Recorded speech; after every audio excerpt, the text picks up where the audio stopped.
Hallelujah. Hallelujah. Blessed be the Most High King, Yehovah. Thanking the Creator of heaven and earth for life, food, clothing, and shelter, wisdom, knowledge, and understanding. You may be seated.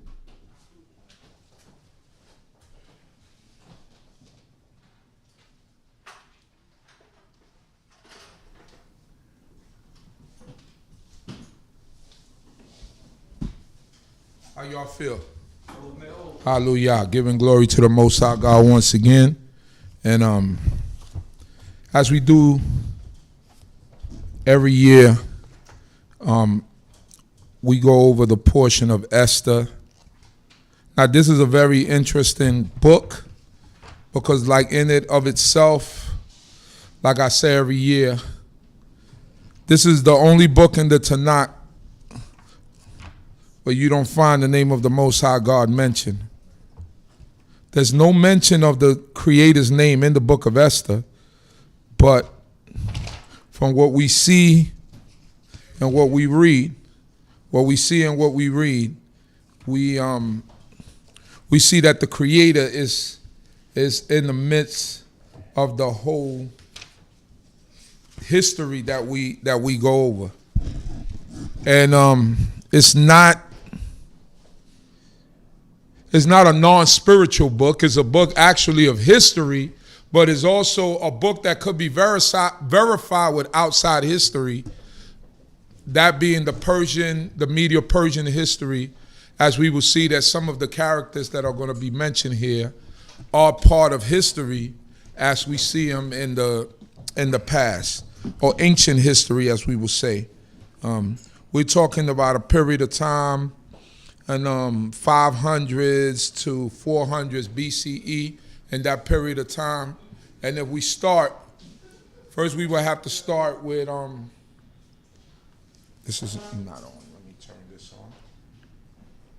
Once this is on. Oh, it's on the side. So we got a slideshow.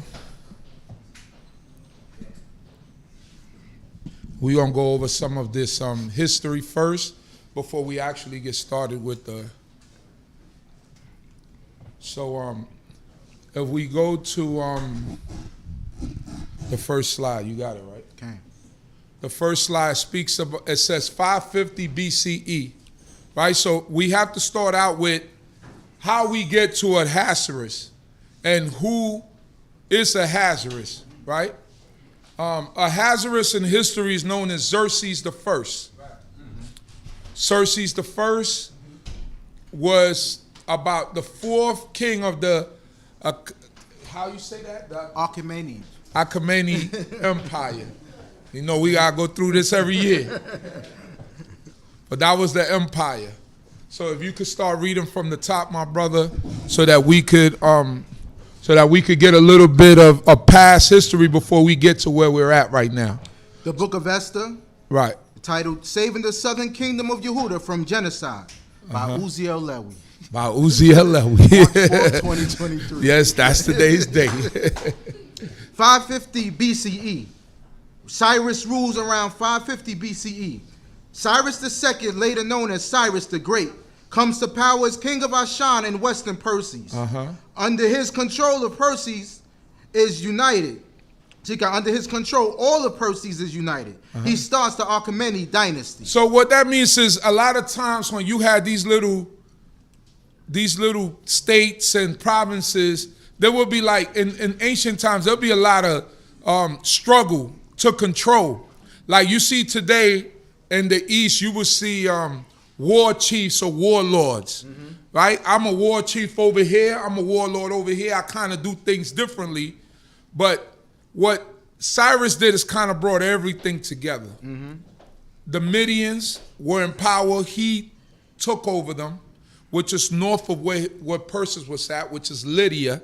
So we're talking about the Medo-Persian Empire now. That's what is known in history, the Medo-Persian Empire. Now, Persians are from Shem. They come from the line of I believe, Shem's son, which is Elam. These are the Persians. These were Semitic people, which were people of color. So as we go on, I'm going to show you some relics and some things that the Persians left behind to let you see that they were people of color. You also had the Midians. The Midians were from Japhet.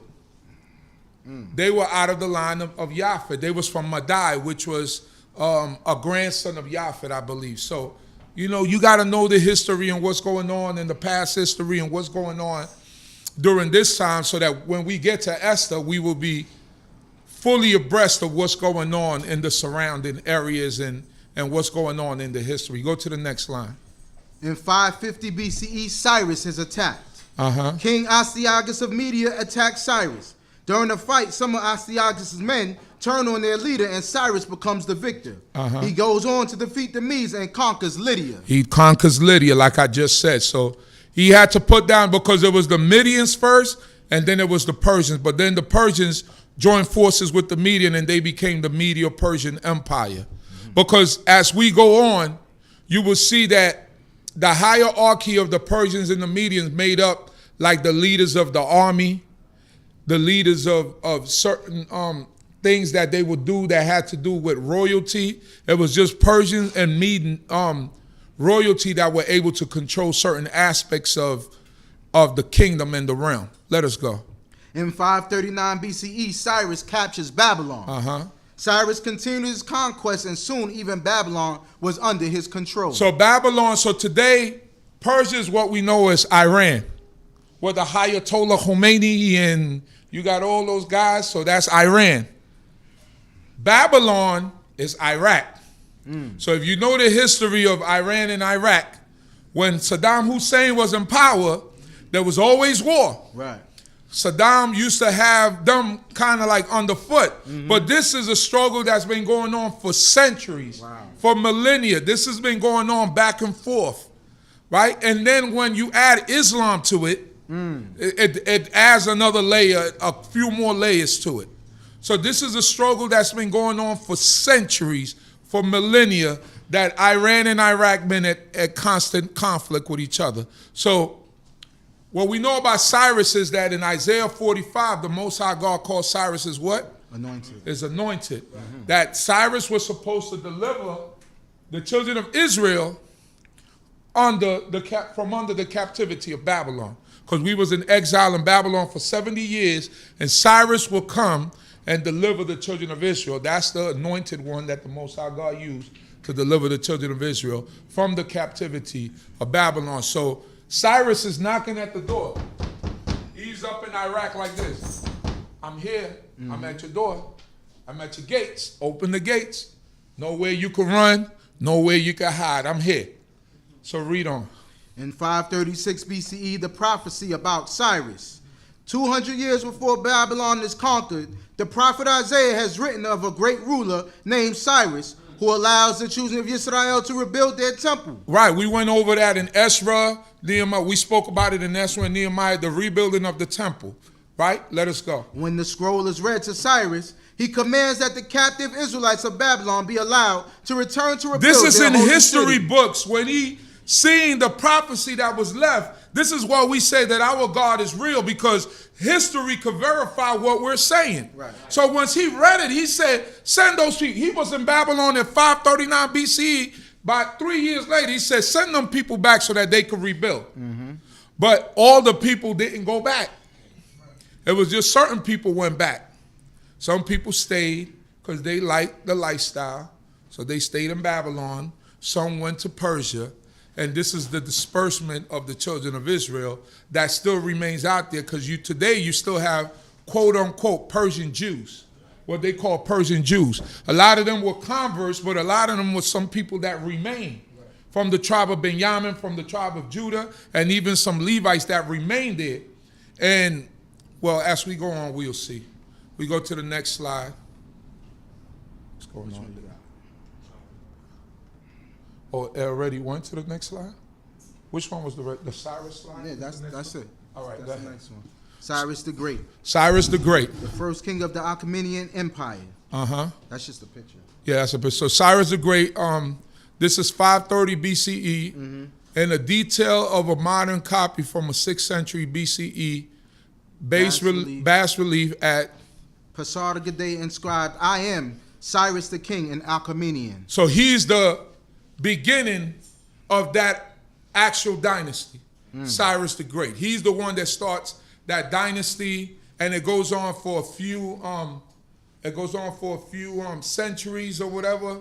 And then as time goes along, the Greeks come along, and things start to happen. But this is Cyrus the Great, the first of this actual empire. The next one is 533 BCE. Cyrus conquers more. Cyrus continues to take over more lands. In 533 BCE, he invades India. He goes all the way to India. So now we talking Iraq, Iran, India's right next to it. He goes all the way into India. Now, the Medo-Persian Empire was vast. They conquered a lot. So it says here, Cyrus continues to take over lands in 533 BCE. He invades India. He later dies in battle at 529 BCE. So he dies. Let's go, next one. In 529 BCE, the family line goes on. After the death of his father, Cambyses II rules. Right, so Cambyses is the son of Cyrus. He conquers both Egypt and Cyprus, extending the empire even more. He dies in 522 BCE. He dies at 522 BCE. And there was a little confusion there with Cambyses because he was the son of Cyrus. But when he went to Egypt, a guy by the name of Darius took his opportunity. He's not from the line. He says that he's from that line, that Achaemenic line, but he's really not. But he played like he was a cousin or he was from the line. But when Cambyses left to go to Egypt, he took that time to go to war in Egypt. This guy manipulated the kingdom and was able to take over as the king and the ruler. And Cambyses died. Cambyses II got killed. Cambyses got killed. Let us go. In 521 BCE, Darius I reigns. Darius claims the throne, but Bardia, presumably Cambyses' brother, claims it too. Bardia is eventually defeated, and Darius becomes king of Persia. So Bardia is really the one who's supposed to take over because he is one of the sons. He's the son of he's Cambyses' brother, which is Darius' son. Right. But Cyrus' son, but Darius had bigger aspirations, and he defeated him and got him out of that position of being the next emperor or the next ruler. Let us go. In 521 BCE, Darius' contributions. Darius divides the empire into provinces called satrapies, each governed by a satrap. He links the empire by roads and has a common currency throughout.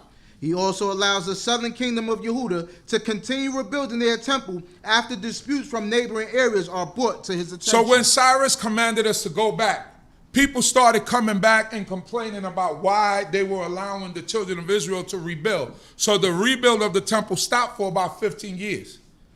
When Darius got back into power, he told the children of Israel, go back and finish rebuilding because I said so.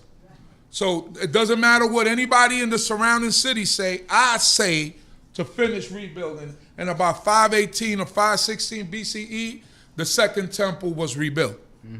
So you see, as you can see, everything kind of coincides with the time and the time frame that we're talking about. So Darius is actually, even though he's not from that bloodline, he actually contributes to the Medo-Persian Empire much more than anybody else. Cyrus was like a warring king. Cyrus just wants to conquer. Cyrus is like how we see Alexander. They just really want to conquer. They don't care who you worship or whatever. His aspirations was to conquer the world. That's why they inscribe under their pictures and things of this sort, like King of Kings. You know what I mean? Like, I'm the king of all kings. That means I went into your house, beat you up, and now you under me. I'm the king of kings, and you can't do anything about it. This is ego. This is all ego and the way man move, because if you keep beating up, it's like a heavyweight champ. If you keep not, like Mike Tyson, when he was knocking everybody out, how he was talking. I'm the greatest. I'm the greatest since Joe Frazier, since Muhammad Ali. Can nobody beat me? I can't be defeated. That's how he used to talk. So just think about centuries ago when them guys was going to your doorstep overtaking you, taking your women, taking your children. That's how they felt. I'm the greatest. I'm the King of Kings. You can't dominate me. I'm dominating you. So this is what's going on at that time. Let's go. What's the next one? A picture, right? The picture. You go to 500. All right. So this right here is a picture of Cambyses above, the second. They don't really have any relics of him because he didn't have an opportunity really to get monuments made of him because he only ruled for a short period of time. So this is like, you know, little relics, I guess, that they must have, paintings or whatever they must have made of him. After winning the Battle of Pelusium on 525 BC, capturing Psamtik III of Egypt and conquering Egypt. Right, he conquered Egypt. And to the right is relief of Darius I from Persepolis from 522 to 486. So Persepolis is one of the royal cities of that. At that time they had Shushan or Susa, and they had Ecbatana, and there were other royal cities, Perses.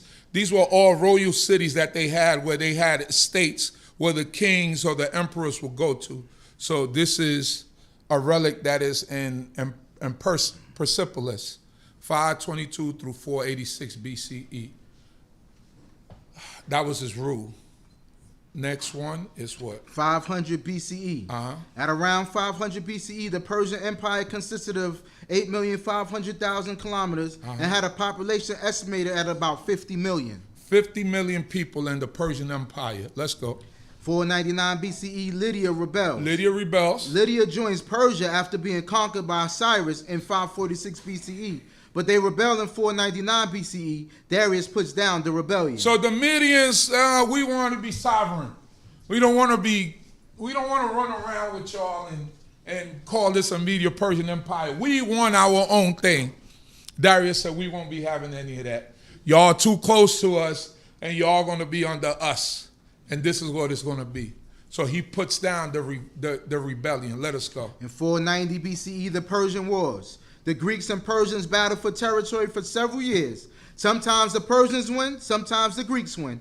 In 485 BCE, Darius dies. These were warring kings, so Darius dies. It's not clear how he dies, but he dies, right?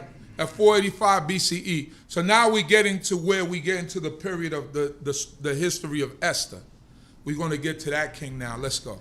485 BCE, Xerxes the first rules. Xerxes the first comes to power after the death of Darius. He continues the war with Greece. The Persians burn Athens in 480, but are defeated at Salamis the following year when the fleet sinks. Xerxes is assassinated in 465. Xerxes is assassinated in 465, but the history we're going to read is about Xerxes. So we're talking about 480 to about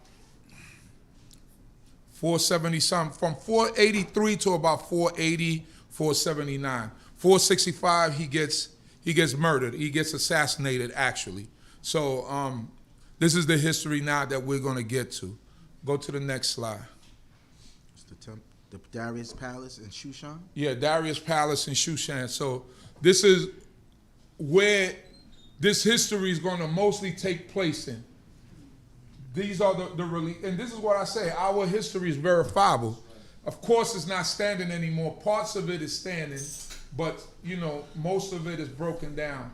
This is actually the what's left of that great palace, and you see an actual model of it was remade, you know, as you see it there.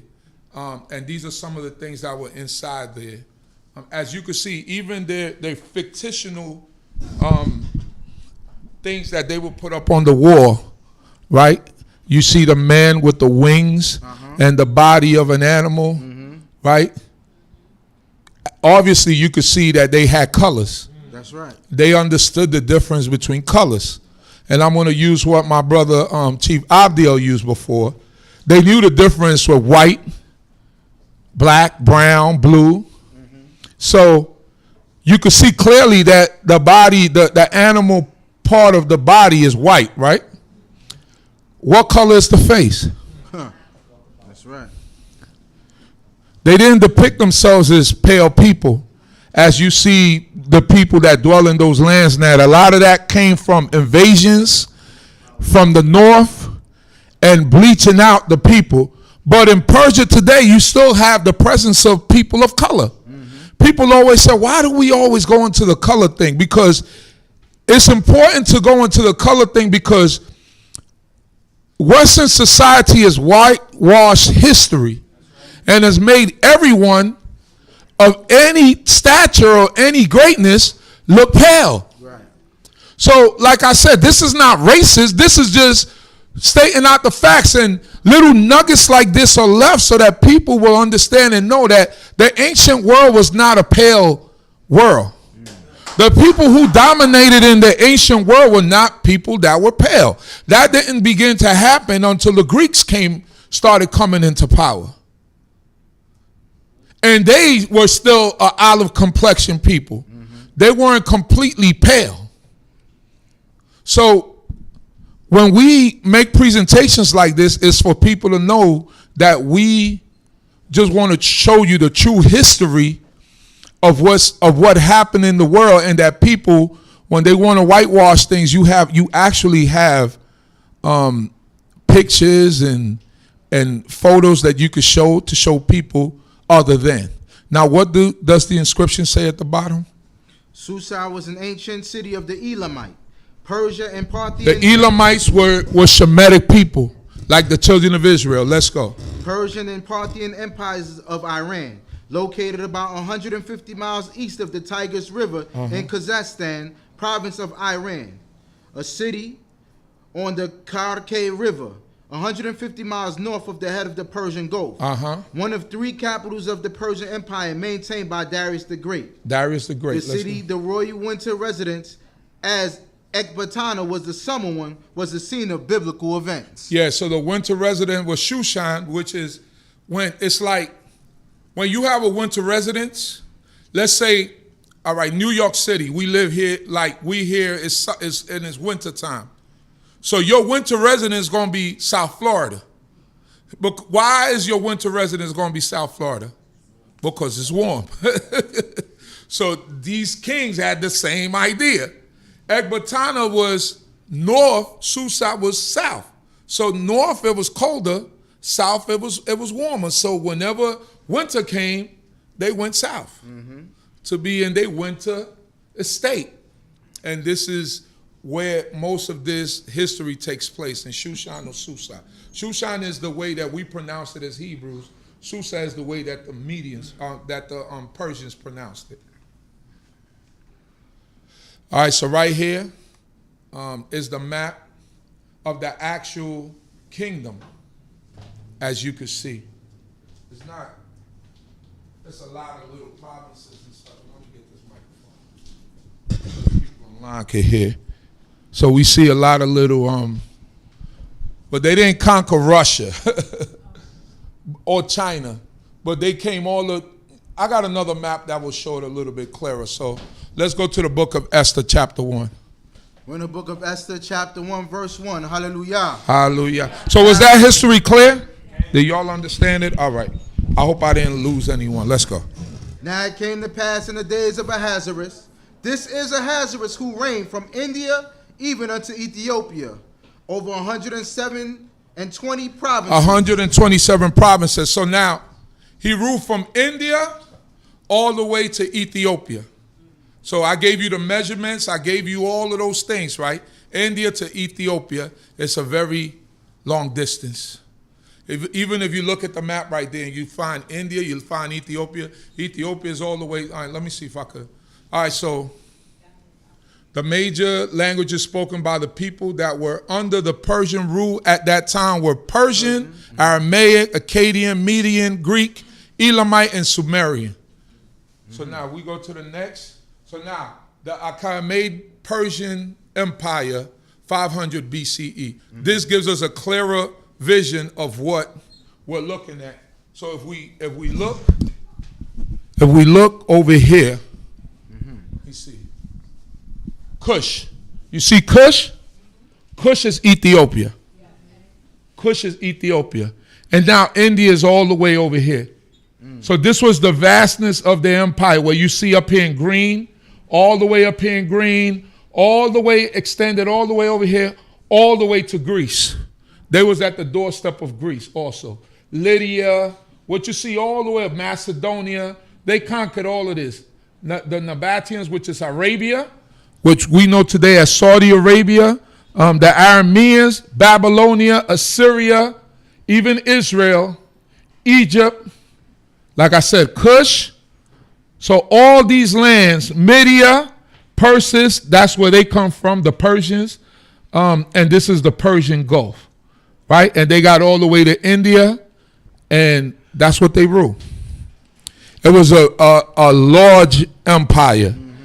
It wasn't just a little piece of land. It was a large empire that this man was ruling.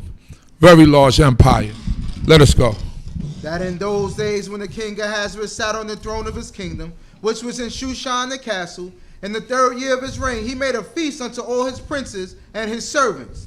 The army of Persia and Media, the nobles and princes of the provinces, being before him, when he showed the riches of his glorious kingdom and the honor of his excellent majesty, many days, even 180 days. So now we're talking about 127 provinces. Now provinces or satraps, right? Mm-hmm.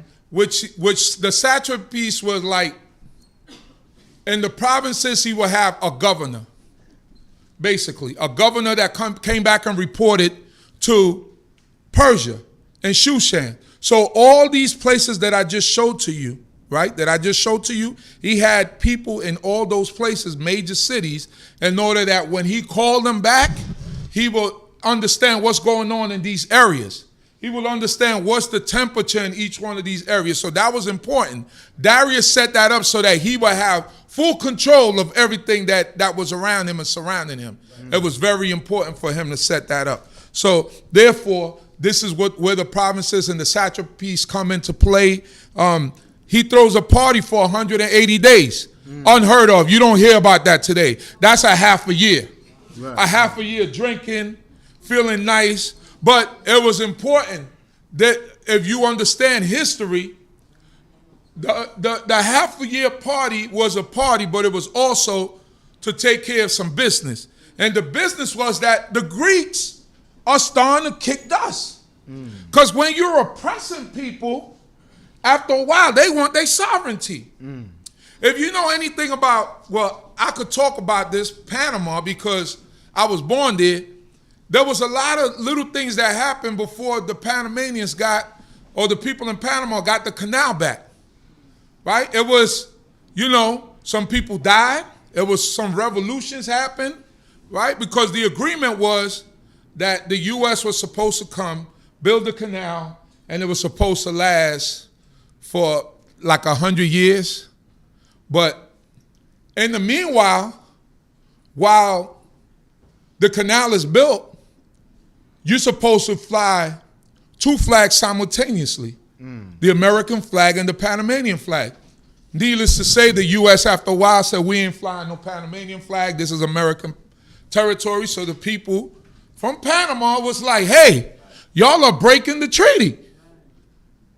We don't want y'all here anymore. We want to be sovereign. Y'all being here don't make us sovereign. Means that y'all are over us. So some things happened. There was a man by the name of Omar Torrijos Herrera, and there was Jimmy Carter, and they signed the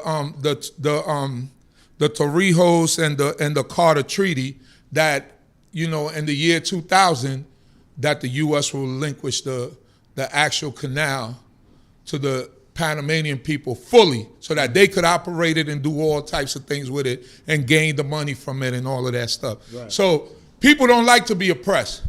First thing, when you build military bases in people's lands, the first thing they want to do is they want to tell you, please leave after a while, because they call it imperialism, they call it all types of stuff, and they don't want to be under your subjugation. Now, this is just a little bit of history. The U.S. has more military bases than any other country in the world, around the world. I think the U.S. got, if I'm not mistaken, I could be wrong, over 500 military bases around the world and other people's countries. In comparison to like China, who got like 3 or 4, Russia might have 6, So the U.S. got their hands all over the place. You know, so people they want their sovereignty. They don't want people to have them underfoot. They don't want to feel like they being oppressed. Mm-hmm. This is the reality of what life is. You don't want to be oppressed in your own land. That's like somebody coming into your house and telling you what to do. Someone coming to your house and tell you, no, it's not time to do that. You do it at that time. And it's your house that you built, that you put everything into it. Somebody's telling you how to operate in your own home. That's not going to last for too long. You're going to find ways to fight back. So the Greeks are starting to kick up because the Greeks is like, hey, y'all can't oppress us. And the Greeks themselves, they're separated. They got, within Greece itself, they got like 5 different kings. But they understood at this point that we got to come together, and we won't see that later till Philip of Macedon and Alexander come, and they actually bring the empire of Greece together, or the whole country of Greece together, and become one force, and that's when they begin to win. When they were separated, they couldn't win. Once they come together under one rule, they begin to win. So they having their little skirmishes with the Persians, but they win some, the Persians win some. They win some, the Persians win some. So what's going on here in this period of time is that the Persians are actually coming up with a plan. In the 180 days, it's not just an all-out party. They coming up with a plan on how to come and shut down Greece once and for all. Mm-hmm. The planning actually the battle called the Battle of Thermopylae. Mm-hmm. Thermopylae, if you ever see the movie 300, where what's his name? Leonidas, right? He's actually the king of one of the countries in Greece. I forgot which one it is, but he actually went out there, and they showed you that he went out there with 300 men. He didn't just go out there with 300 men. At the end, he remained with his 300 men, but when they first went out there, they went out there with a little force. They fought the Persian army, which was much more bigger than there, but it was all strategy. The Greeks had strategy, but after a while, the Persians overcame them, right? So this 180 days, he was calling people in from all the provinces to find out what we're going to do about these Greeks. How we going to get them out of here? How we going to bring down their rebellion in order for us to continue succeeding as an empire? Mm-hmm. Let us go. Verse 5. And when these days were fulfilled, the king made a feast unto all the people that were present in Shushan the castle, both great and small, 7 days in the court of the garden of the king's palace. There were hangers of white, fine cotton, and blue, bordered with cords of fine linen and purple upon silver rods and pillars of marble. The couches were of gold and silver, upon a pavement of green and white and shell and onyx marble. And they gave them drink in vessels of gold, the vessels being diverse one from another, and royal wine in abundance, according to the bounty of the king. So after he threw the 180-day party for everybody in the provinces, now he just threw a 7-day party for the people that served all those people that came from all the provinces. Mm-hmm. 7-day party for servants within the castle. So he just threw a party, let them have fun, made them enjoy themselves, because you just finished serving people for 180 days. Mm-hmm. So now we need you to have some fun. Mm-hmm. So he had hangings of all types of stuff. He had, what did it say?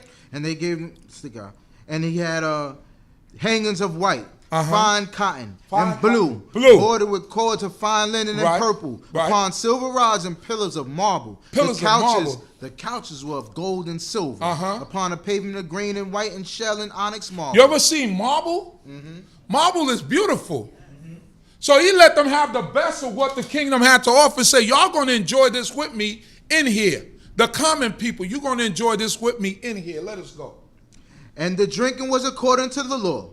None did compel. Right? None was forced, but so the king had appointed to all the officers of his house that they should do according to every man's pleasure. They should do according to any man's pleasure. Why? Because you just serve people for 180 days. Do whatever it is that you would like to do within the law. But have fun. Relax a little. Don't be so harsh on the people. Let the people enjoy themselves. This is what he's saying. Let's go. Also, Vashti the queen made a feast for the women in the royal house, which belonged to King Ahasuerus. So Vashti is the queen. She also made a feast for the women. Obviously, men and women did not party together. So that she had her own feast for all the women servants of the house, during this time. Let's go. On the 7th day, when the heart of the king was merry with wine, he commanded Mehuman, Beseta, Harbona, Bigtha, and Abagtha, Zetar, and Carcass, the 7 chamberlains that ministered in the presence of Ahasuerus the king, to bring Vashti the queen before the king with the crown royal. With the crown royal. So before we go there, right? So now, one important thing that I missed that we have to go to, King Nebuchadnezzar's dream. Very important because it explains some of what's happening. Remember Daniel chapter 2, verse 31, or 231 through 45. We're not going to read all that, but this is the gist of it. Thou, O king, sawest and behold a great image. This image, which was mighty and whose brightness was surpassing, stood before thee, and the appearance thereof was terrible. So this is a replica of what they think the image looked like. But the image had a head of gold, right? So Nebuchadnezzar was the king of what? Babylon. So the head of gold was Nebuchadnezzar, right? Then it says, breast and arms of what? Of silver. That's the medium Persian empire. That's the empire that we're talking about at this moment. Then it said what? Belly and thighs of brass. Belly and thigh of brass, that's the Macedonian or the Greek empire. That's the one that's about ready to follow this Medo-Persian empire. The next one? Legs of iron. That's the Roman Empire. And then the next one? Feet and toes of clay. So feet and toes of clay. So you got different schools of argument that say that that's talking about that the feet and toes of clay is talking about, that's really the separation of the, after Alexander dies, that his kingdom initially gets separated into 10 different parts. Then it's brought into 4 different parts. And then after that, it was the Seleucid Empire that tried to take over.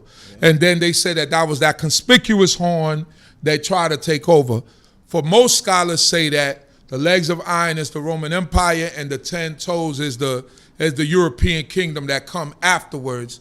And the conspicuous horn is the papacy or the Vatican City, who really controls a lot of what's happening in the surrounding areas because they had a lot of power.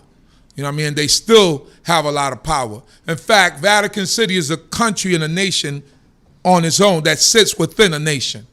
They have their own rules and their own regulations. All right? So that's very important to understand. So right now we're at the breast and arms of silver, which is the Medo-Persian Empire. Go back to the Tanakh. And he said to bring Vashti the queen before the queen with the crown royal to show the peoples and the princes her beauty, for she was fair to look on. Because she was fair to look on. So another thing I want to show right here. So in the movie 300, right, the depictions of the movie 300. So can you just go to that picture and read what it says? It says the relief on the left is a true depiction of what Ahasuerus, Xerxes I, would have looked like. Not the image above. This is how he is depicted in the movie 300. So in the movie 300, he's depicted as a freak. The depiction that he left in history of himself is actually someone with royal garments on, with a crown on his head, with a staff, with a goblet in his hand, with a long garment. He did not look like the freak that they showed us in the movie 300. In the movie 300, this guy was out there he's looking crazy. And Darius didn't look like that. Obviously, he didn't depict himself looking like that. He depicted himself looking like a royal person. But when you're trying to tweak history, right? How do you make a movie about you taking a loss? And you make yourself look like you're the victor. I mean, eventually in the history, the Greeks take over, but that particular time you took a loss. You didn't win, you lost. In fact, you got annihilated. So this is the true depiction of Xerxes, of Ahasuerus. not the one that they showed us in the movie. It's very important to do your own research because the movies will keep this image of you forever. Just like they kept the image of a white Christ in our heads and made us think that was God for years. And made us think that was God or that was the Son of God, and we went for that to the point to where we can't get that image out of our heads. So it's important for us to understand that how these people really look, because they left reliefs behind so that we'll be able to see how they truly look. Let us go. Verse 12. So he wanted Vashti to come out with the crown royal on her head, right? So go to the part where it says Vashti. Vashti, the meaning of the name Vashti is uncertain. As a modern Persian name, it understood to mean goodness. Goodness. But most likely it originated from the reconstructed Old Persian Vashti, related to the superlative adjective Vahista, best, excellent, found in the Avesta, with the feminine termination I or E, hence excellent woman, best of woman. So they saying her name probably meant excellent woman or best woman. Let's go. The verse states on the seventh day. So this is from the Talmud, and this is where the confusion comes in, because the actual text don't say this, but this is what they came up with in the Gomorrah. Let us go. Actually, we didn't get to that part yet. All right, go read the first part. The verse states on the seventh day when the heart of the king was merry with wine, in Esther chapter 1, verse 10. The Gemara asked, is that to say that until now his heart was not merry with wine? Did it take 7 days for him to achieve merriment? Rava said the seventh day was Shabbat, when the difference between the Jewish people and the Gentiles is more apparent. On Shabbat, when the Jewish people eat and drink, they begin by occupying themselves with words of Torah and words of praise for God. But the nations of the world, when they eat and drink, they begin only with words of licentiousness. Lasciviousness, right? So licentiousness. So what they're saying is, during this feast, when they got to the seventh day, it's actually talking about the Shabbat day. So that they just wanted, like Israelites, when we get to the seventh day, we pray to the Most High God before we drink and we eat and we do all those things. But that the Persians just talk anything. They talk any vulgarity, anything that comes out of their mouths. Go back to the Tanakh and see where it talks about Vashti refusing to come. Verse 12. But the queen Vashti refused to come at the king's commandment by the chamberlains. Therefore was the king very wroth, and his anger burned in him. So they was drunk, but that drunkenness went away quick. Because why? He commanded her to come, and she refused it. Right. So what's happening here? He got embarrassed. Right. Remember, he's partying with all the fellas. So allegedly what happened is they said that, and this is some of the other writings that they talk about. They said that they were making a bet. They said, no, the women from Media are beautiful, more beautiful. They said, no, the women from Persia are more beautiful. So Ahasuerus said, Maz is the baddest of them all. She is more beautiful than any one of them. Right. And she's from Babylon. So then they said, yeah. They said, all right, so make her come over here just with the crown royal on her head and nothing on. This is what the writings. Go to the next. Go to the next part where it says Vashti, the next verse, where you left off at. The Gemara continues to detail what occurred at the feast. This is not written in the Tanakh, but this is what they added in their commentary. Let's go. So too at the feast of that wicked man, Ahasuerus, when the man began to converse, some said, the Median women are the most beautiful, while others said, the Persian women are the most beautiful.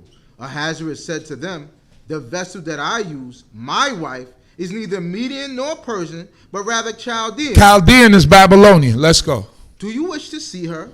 They said to him.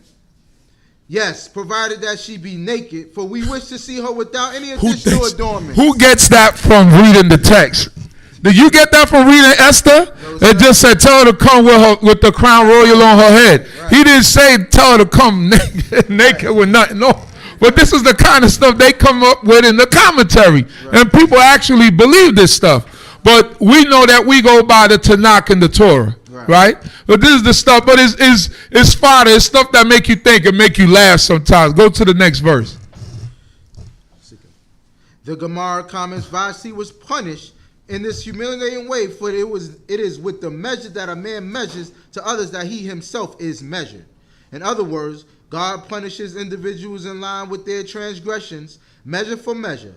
This teaches that the wicked Vashti would take the daughters of Israel and strip them naked and make them work. Now, I agree that God punish you measure for measure, unless you repent and he shows you forgiveness. But they saying like, they adding all this other stuff to the text that's not even written. Go ahead. Therefore, it is decreed that she brought before the king naked on Shabbat. This is as it is written, after these things, when the wrath of King Ahasuerus was appeased, he remembered Vashti so, all right, and what she had done. You could go back to the scripture. So you see the things that I bring all these things to you so you could be well-rounded. So you understand all the things that are out there. You don't, when people bring things to you, you understand what is it that they're bringing. I go into these things so that we can have a greater understanding of what's happening before us. Let us go. Verse 13. Verse 13. Then the king said to the wise men who knew the times, for so was the king's manner toward all that knew law and judgment. And the next unto him was Karashina, Shetar, Armata, Tarshish, Merez, Marsina, and Memucan, the 7 princes of Persia and Media, who saw the king's face and sat first in the kingdom.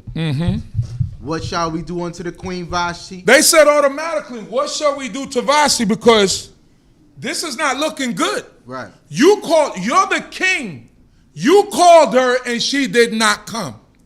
So we have to do something about this. This is out your hands, king. Let's go. What shall we do unto the queen Vashti according to law?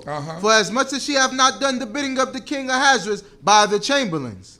And Memucan answered before the king of the princes, Vashti the queen have not done wrong to the king only, but also to all the princes and to all the peoples that are in the provinces of the king Ahasuerus. Says she didn't only violate you, king, she violated all the men, because this will set precedents for any future thing. That means so a man could call his wife and she could say, I'm not coming. So it shows you the difference between back then and today. It shows you the difference of back then and today. Because today, a lot of women would feel like she didn't do anything wrong. She just didn't feel like coming. But his own counsel that was around him told him, this is going to set a precedent.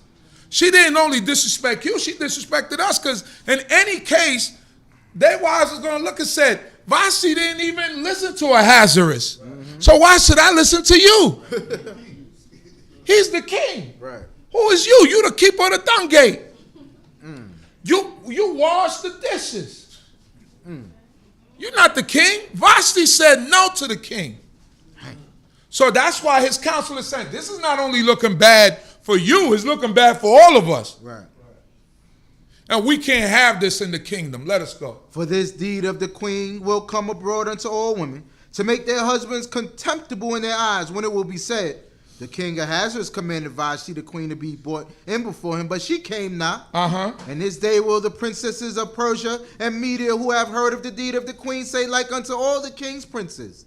So will there arise enough contempt and wrath, if it please the king, let there go forth a royal commandment from him, and let it be written among the laws of the Persians and the Medes, that it be not altered, that Vashti come no more before King Ahasuerus, and that the king give her royal estate unto another that is better than she. People say, well, that's severe. Why would they go that far? Hey, you playing high stakes. Yeah. You're talking about the leader of a kingdom. We're not talking about you and your house and the confines of your house and something happens within your house. They said a house is to do what? To cover shame. There's certain things that are not supposed to come out the house. She did it publicly. So he had to do something public that was of equal effort or force in order to balance out what she did. Because she did not only disrespect him, she disrespected all the men. That's the point. That's why they brought that to him the way.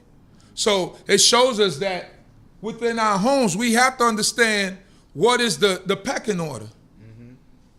And where the buck stops. Sometimes people don't want to, oh man, do we living in different times? We living in different times. But it says, seek ye the ancient path. That's right. And when you find it, you're going to find rest in it.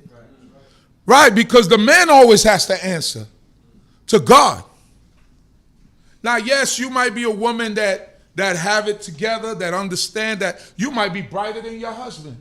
But you cannot go outside the realm of doing something, because in this instance, he might say no.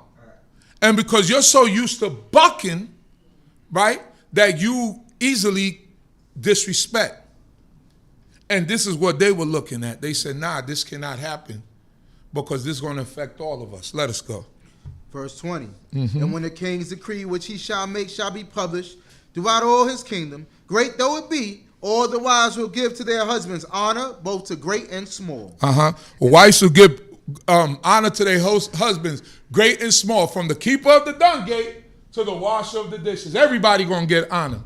Let's go. And the king, and the word pleased the king and the princes, and the king did according to the word of Memucan, for he sent letters into all the king's provinces, and to every province according to the writing thereof, and to every people after their language, that every man should bear rule in his own house and speak according to the language. Although this only happened in Shushan, and it was only the people of the castle, you know bad news travel fast. Yeah.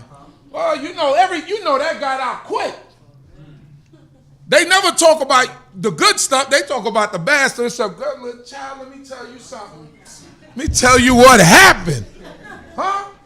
Vashti. I was right there. I was right there. You wasn't even there. I was right there. I saw it. Vashti said, H-E-L-L, no.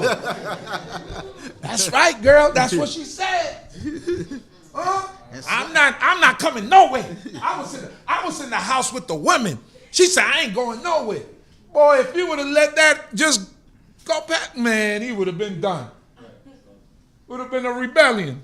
He wouldn't have to worry about the Greeks. He just had to worry about the women.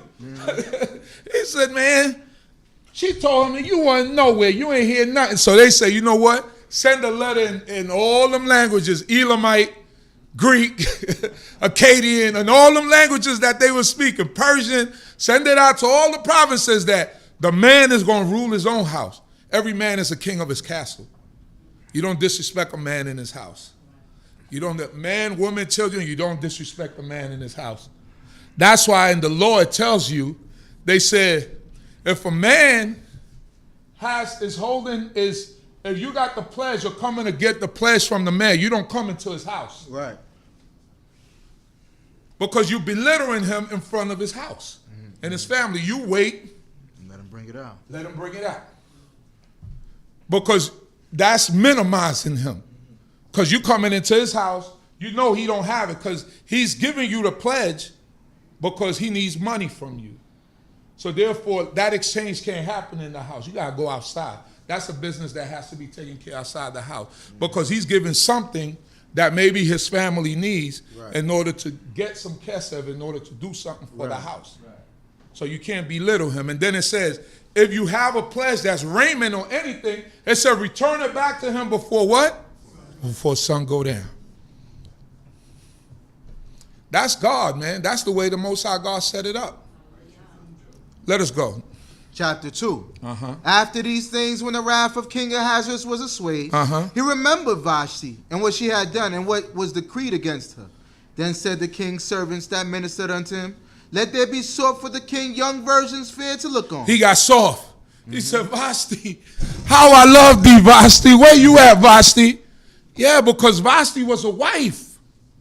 Vashti, you see, it wasn't because of the physical thing where he needed blue room action, because he had a harem. So he could get a woman whenever he wants to. He could go lay with a woman, with a concubine whenever he wants to. But there's a difference between a wife and all other women. A wife is a precious thing. And nigga, you talk these Negroes out here talking about they want to make you. You ain't nobody concubine. You a wife. That's right. Don't fall for that game. We don't got, ain't no kings out here with no harems that could take care of you and all your family and none of that stuff. Say you want to be a wife. Let nobody run no game on you. That's right. Not unless you want to be in that position. But don't let nobody run no game on you like that. So the difference between Vashti and all the other women is that Vashti was his queen. Mm-hmm. That's why everything ain't, and also everything is not wife material. You have to become wife material. Because you got some doozies. And I'm not talking about people that's been through ups and downs and, you got your struggles in life. But you also have to understand today, you talk about women, I see interviews, they talk about their body count. Right. That's nasty. That you could be on camera talking about, yeah, what's your body count? 20.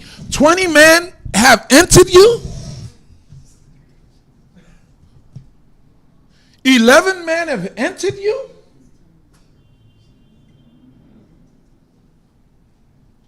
They talking about body counts. This is what they're doing. So that 20, if you had a 20 count body count, who gonna make you a wife? Who gonna make you a wife? Or who wants to make you a wife? Now there's repentance for people. You got to come back, but you got to change your ways. Right. You got to change. You have to change your ways. That's not decency. You have to change your ways. Mm-hmm. And these are the things that now he's yearning for Vashti because she was a wife. He loved her. And I say this every year. It's a famous poet by the name of Too Short. Too Short. He said, you can't turn her into a housewife. Last year, Emma told me, say it. You can't turn a hoe into a housewife. You're not going to make her a housewife. So we have to be careful to who we choose. And women, if you've been in situations and you know that you've done things, change your life. Let this be the beginning of you changing your life and become a more decent person. Don't let nobody take advantage of you. Find yourself a husband. Find yourself a man who's going to care for you and love you. And love you. Not somebody who's just going to say, yeah, you just when I'm in need of something, I'm going to call you late in the night. Not unless that's what you want to be. And I don't think that that's what sisters want to be. Let us go. Verse 3. And let the king appoint officers in all the provinces of his kingdom, that they may gather together all the fair young virgins unto Shushan the castle, to the house of the women, unto the custody of Hegai the king's chamberlain, keeper of the women, and let their ointments be given them, and let the maiden that pleaseth the king be queen instead of Vashti. So now it's a beauty pageant for the new Miss Persia. Right. The new queen we're going to go through the whole, everything, 127 satrapies. And we're going to find all the young virgins. Now, Ahasuerus is an older man.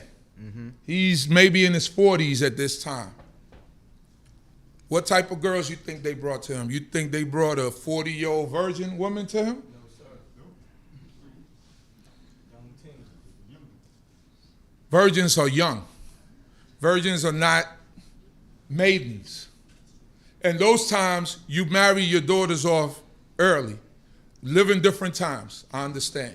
You want your kids to go to school, you want them to do all this stuff. But the reality is, in those times, and even if you go back a few generations back, women or girls were married at 16, 15. In this time, in this diaspora, in the Caribbean and America, people married young. The woman married young. That wasn't out of place. Today we look at it, there's the old man, what you doing with that? Mark Anthony just got married. Mark Anthony's 53. He just got married with a 23-year-old, and they trying to kill Mark Anthony. I said, Mark Anthony, live your best life. Can he take care of the woman? Yes. They wanted to kill Mark Antony. I mean, he got a young, beautiful wife, and they want to kill the man. He living his best life. He was already with J-Lo, and she been with everybody.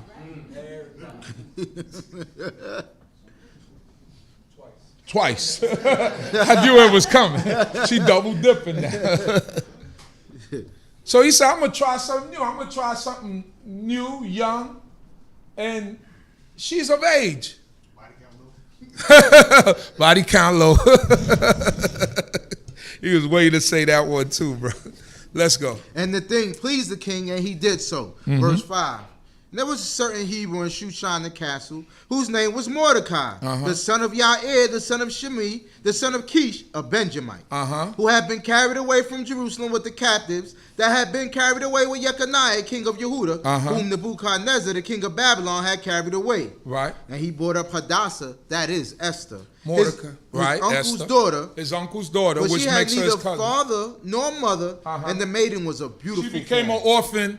Her cousin Mordecai, obviously he was probably a little bit older than her, few years older than her, and her uncle, his uncle, left her. She had to be an orphan, and he took her and he adopted her. The noble thing to do, right? And although they were cousins, she did not tell him, "You just my cousin. You can't tell me what to do." Right? Why? Because he adopted her. That cousin thing meant nothing. That was her parent.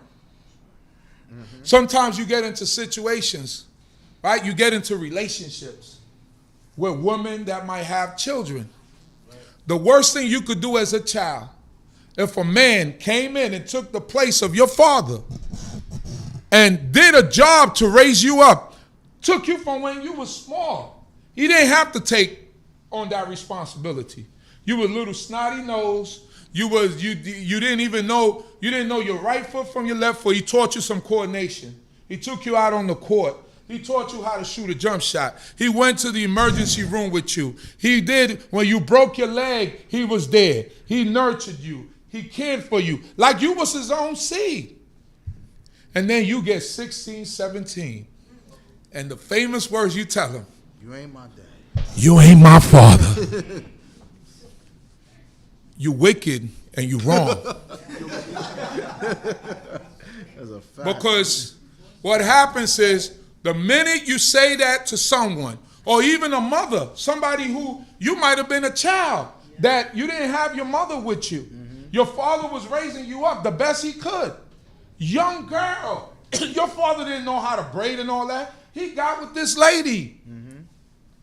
And the lady took you and nurtured you and was there with you when you were sick and all that. And then you get 16 and 17 and your chest is poking out a little.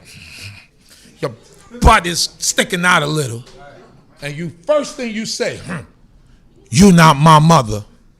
The pieces that you tear off of a person, you can't even imagine. You're lucky if they even have love for you anymore. Like they don't even want to get close with you no more.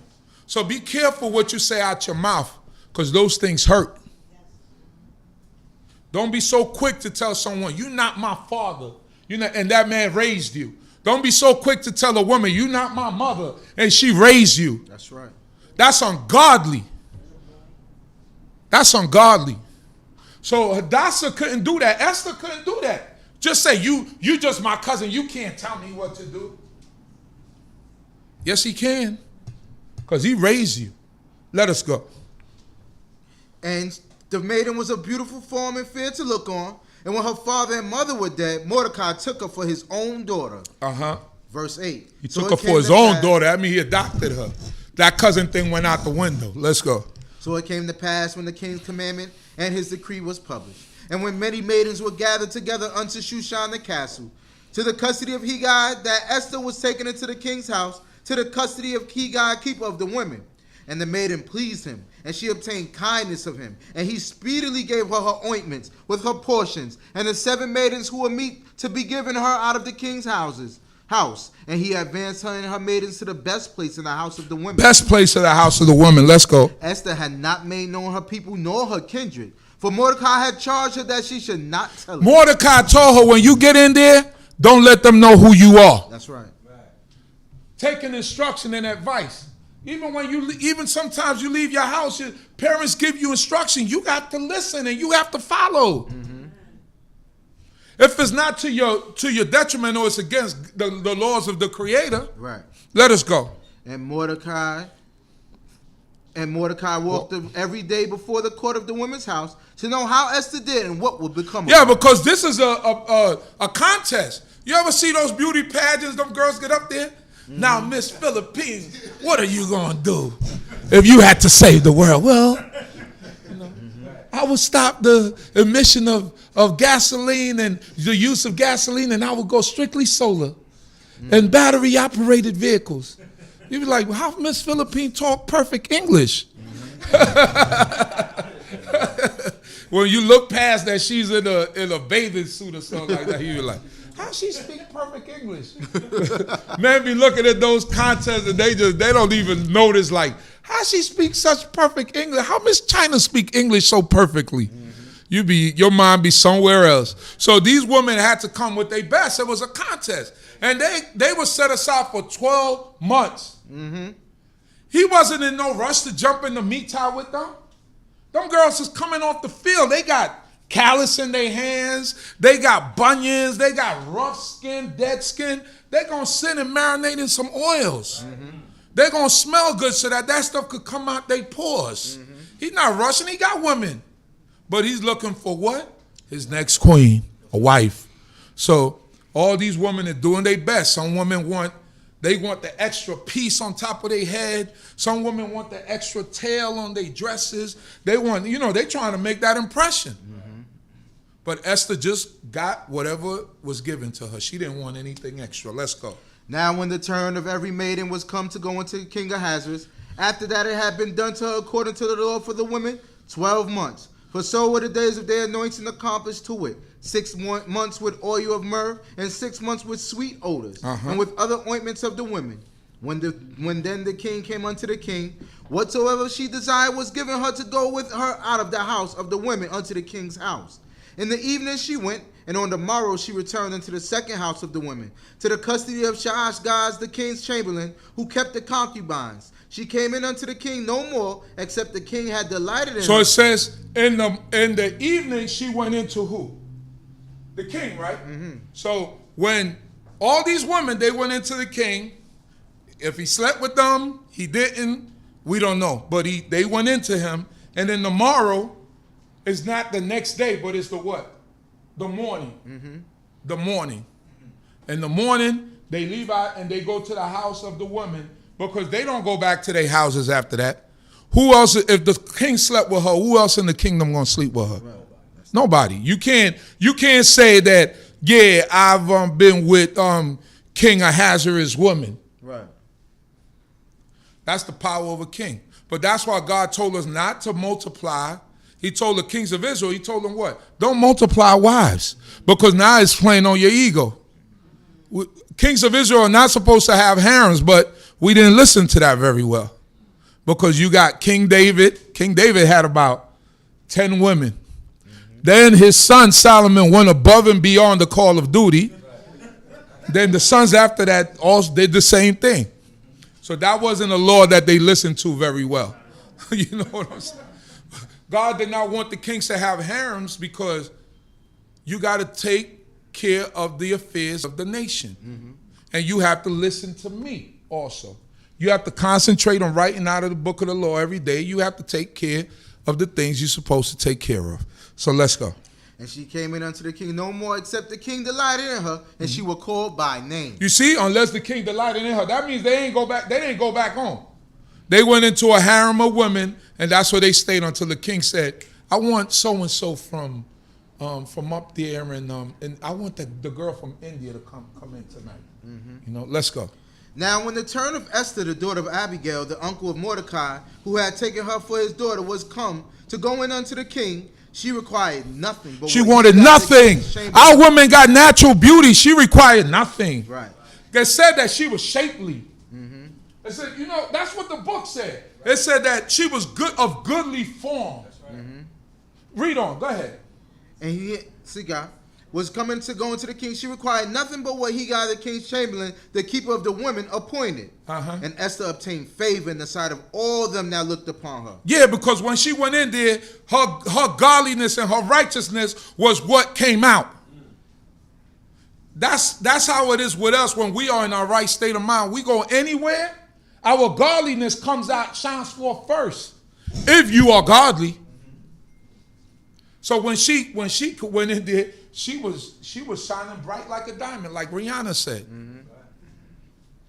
She was shining bright like a diamond. She stood out. Now, God is not mentioned or even talked about in this book, but it's a lot of the Most High that's happening here. And he's putting her in position to succeed. Why? Because the Most High is in the picture, always with Israel. Always with Israel. No matter what happens, the Most High is in the picture. All you have to do is trust in him. Put your trust in him, and he will be there. Let's go. So Esther was taken into King Ahasuerus into his house royal in the 10th month, which is the month Tevet, in the 7th year of his reign. And the king loved Esther. He loved it, her.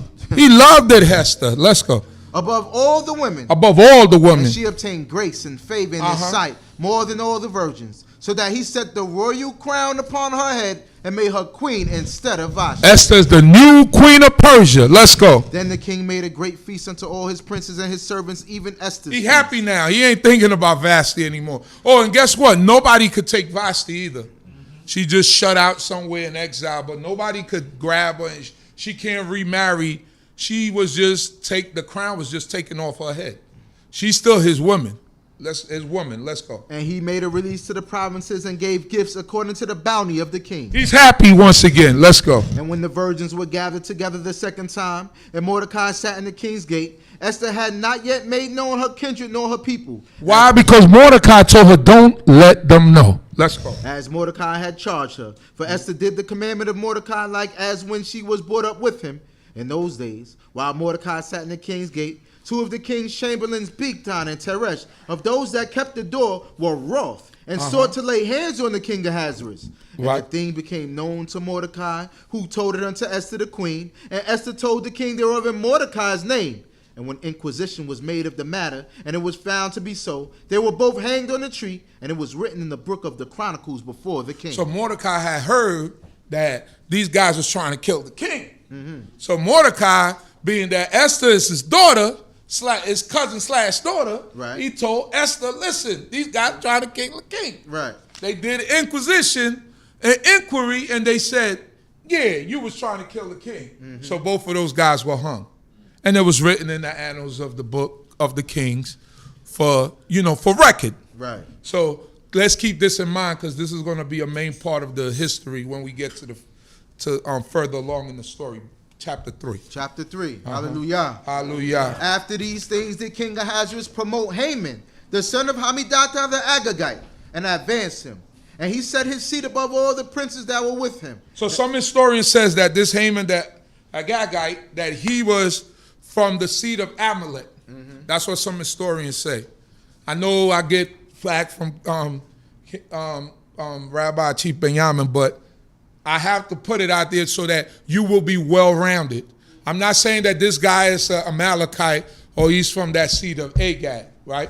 Because Benjamin's argument is, well, Agag got wiped away, so how was he, did he have any children? But this is what some of the Bible scholars say, that he's from that seed, that he's an Amalekite, and that the tribe of Benjamin and the Amalekites had problems from the time of Saul and King Agag, because remember, he did not kill King Agag. He brought him in when the Most High God told him to kill everything. And the prophet Samuel had to end up killing Agag, right? The Amalekites. So let's go. And all the king's servants that were in the king's gate bowed down and prostrated themselves before Haman. For the king had so commanded. The king commanded that every time someone saw Haman, to bow down to him. Let's go. But Mordecai bowed not down, nor prostrated himself before him. For whatever reason, Mordecai did not bow down. He did not bow down to Haman. He said, I'm not bowing down to him. Now, some Bible historians, or I believe it might be in the Talmud also, where they said that the reason why he didn't bow down is because they said Haman's garments had idols all over it. So he refused to bow down to him because he had idols all over his garment. That's not what the scripture says. It says that Mordecai did not bow down. That's it. For whatever reason it might be, they might have been on the same level. He got elevated. Maybe he didn't like him from before. It could be a matter of it could be a plethora of things of why he didn't bow down, but he refused to bow down. He didn't want to bow down to Haman. Let's go. Then the king's servants that were in the king's gate said unto Mordecai, why transgressest thou the king's commandment? So these are the what we call the gas masters, the people who go from one side to the other and gas things up. It said, Mordecai, why haven't you bowed down, man? The king said you gotta bow down to Haman. Mordecai's like, there's no reason. I'm just not bowing down. Read on. Now it came to pass when they spoke daily unto him, and he hearkened not unto them, that they told Haman to see whether Mordecai's words would stand. For he had told them that he was a Hebrew. He told them he was a Hebrew, right? It says there a Jew, but Jews are Hebrews, and in the Hebrew it will say Yehudi, right? So now it talks about they came to him several times. Why haven't you bowed down? So finally you know how bad stories travel fast. So now, boom, now they go to Haman and say, yeah, you know, Mordecai ain't bowing down to you. Didn't the king say for people to bow down to you one day? You know, and blah, blah, blah, blah, blah, blah. And then that's how it goes. So now they put the spotlight on Mordecai. Let's go. And when Haman saw that Mordecai bowed not down, nor prostrated himself before him, then was Haman full of wrath. He was full of wrath. He's like, I dare him. But a normal thinking person, why would you, if everybody else is bowing down and one person is not bowing down, I mean, a normal thinking person would be like, I'm not sweating that. But go to Proverbs chapter 16, verse 18 and 19 and read that. It's talking about pride. Man's pride and how we look at things and what our pride causes us to do and what happens to us. You said Proverbs 16? Yeah, verse 18 and 19. Pride goeth before destruction, and a haughty spirit before a fall. Pride goes before destruction and a haughty spirit before a fall. That means watch that prideful spirit, because usually you're about ready to fall because of that prideful spirit. And this is what Haman was supposed to be looking at, because if everybody else is bowing down to you, why are you picking on this one man? Let's go. Go to the next verse. Better it is to be of a lowly spirit with the humble than to divide the spoil with the proud. You hear that? Better it is to be of a lowly spirit with the humble than to divide the spoils with the proud. You better off being by yourself with the humble, with the poor, with the needy, than to divide the spoil with the proud, because the proud will kill you for your spoils. Yeah, you be making money with someone, y'all thinking you making money, you all making money together, man, kill you. He'll put an insurance policy on you and then kill you. And y'all making money. But they'll pull an insurance policy on you and will kill you just to make money. So you better off with the humble, with the poor. When it says the humble, the word for humble is like poor. Same thing like in Spanish where you say he come from when people say, oh, in English says he come from humble beginnings, come from a poor status. Humilde in Spanish is humilde. It's poor. You come from poor status. You better off with those people than with rich people that just want, that they'll do anything just they'll kill you just to take money from you. Go back to Esther. Verse 6. But it seemed contemptible in his eyes to lay hands on Mordecai alone. He said it was too easy just to lay hands on him alone, but let's see what he's going to think of. For they had made known to him the people of Mordecai. Wherefore Haman sought to destroy all the Hebrews that were throughout the whole kingdom of Ahasuerus, even the people of Mordecai. In the first month, which is the month Nisan, in the 12th year of King Ahasuerus, they cast pur, that is the lot, before Haman from day to day, and from month to month, to the 12th month even, which is the month. So right here it Adar. said the pur is part or portion, lot, die, oracle. Pur refers to casting of lots and the consulting of astrologers. So they went to the lots to see what day will be the best day to exterminate or to get rid of the entire nation or the southern kingdom at this point. Let us go. And Haman said unto King Ahasuerus, there is a certain people scattered abroad and dispersed among the peoples in all the provinces of thy kingdom. Listen how you going to frame it. Let's go. And their laws are diverse from those of every people. Neither keep they the king's laws. Therefore, it profiteth not the king to suffer them. If it please the king, let it be written that they be destroyed. And I will pay 10,000 talents of silver into the hands of those that have the charge of the king's business, to bring it into the king's treasuries. And the king took his ring from his hand, and gave it unto Haman the son of Hammedatha the Agagite, the Hebrew's enemy. And the king said unto Haman, the silver is given to thee, the people also, to do with them as it seemeth good to thee. So now, he's the right-hand man of the king. He got elevated.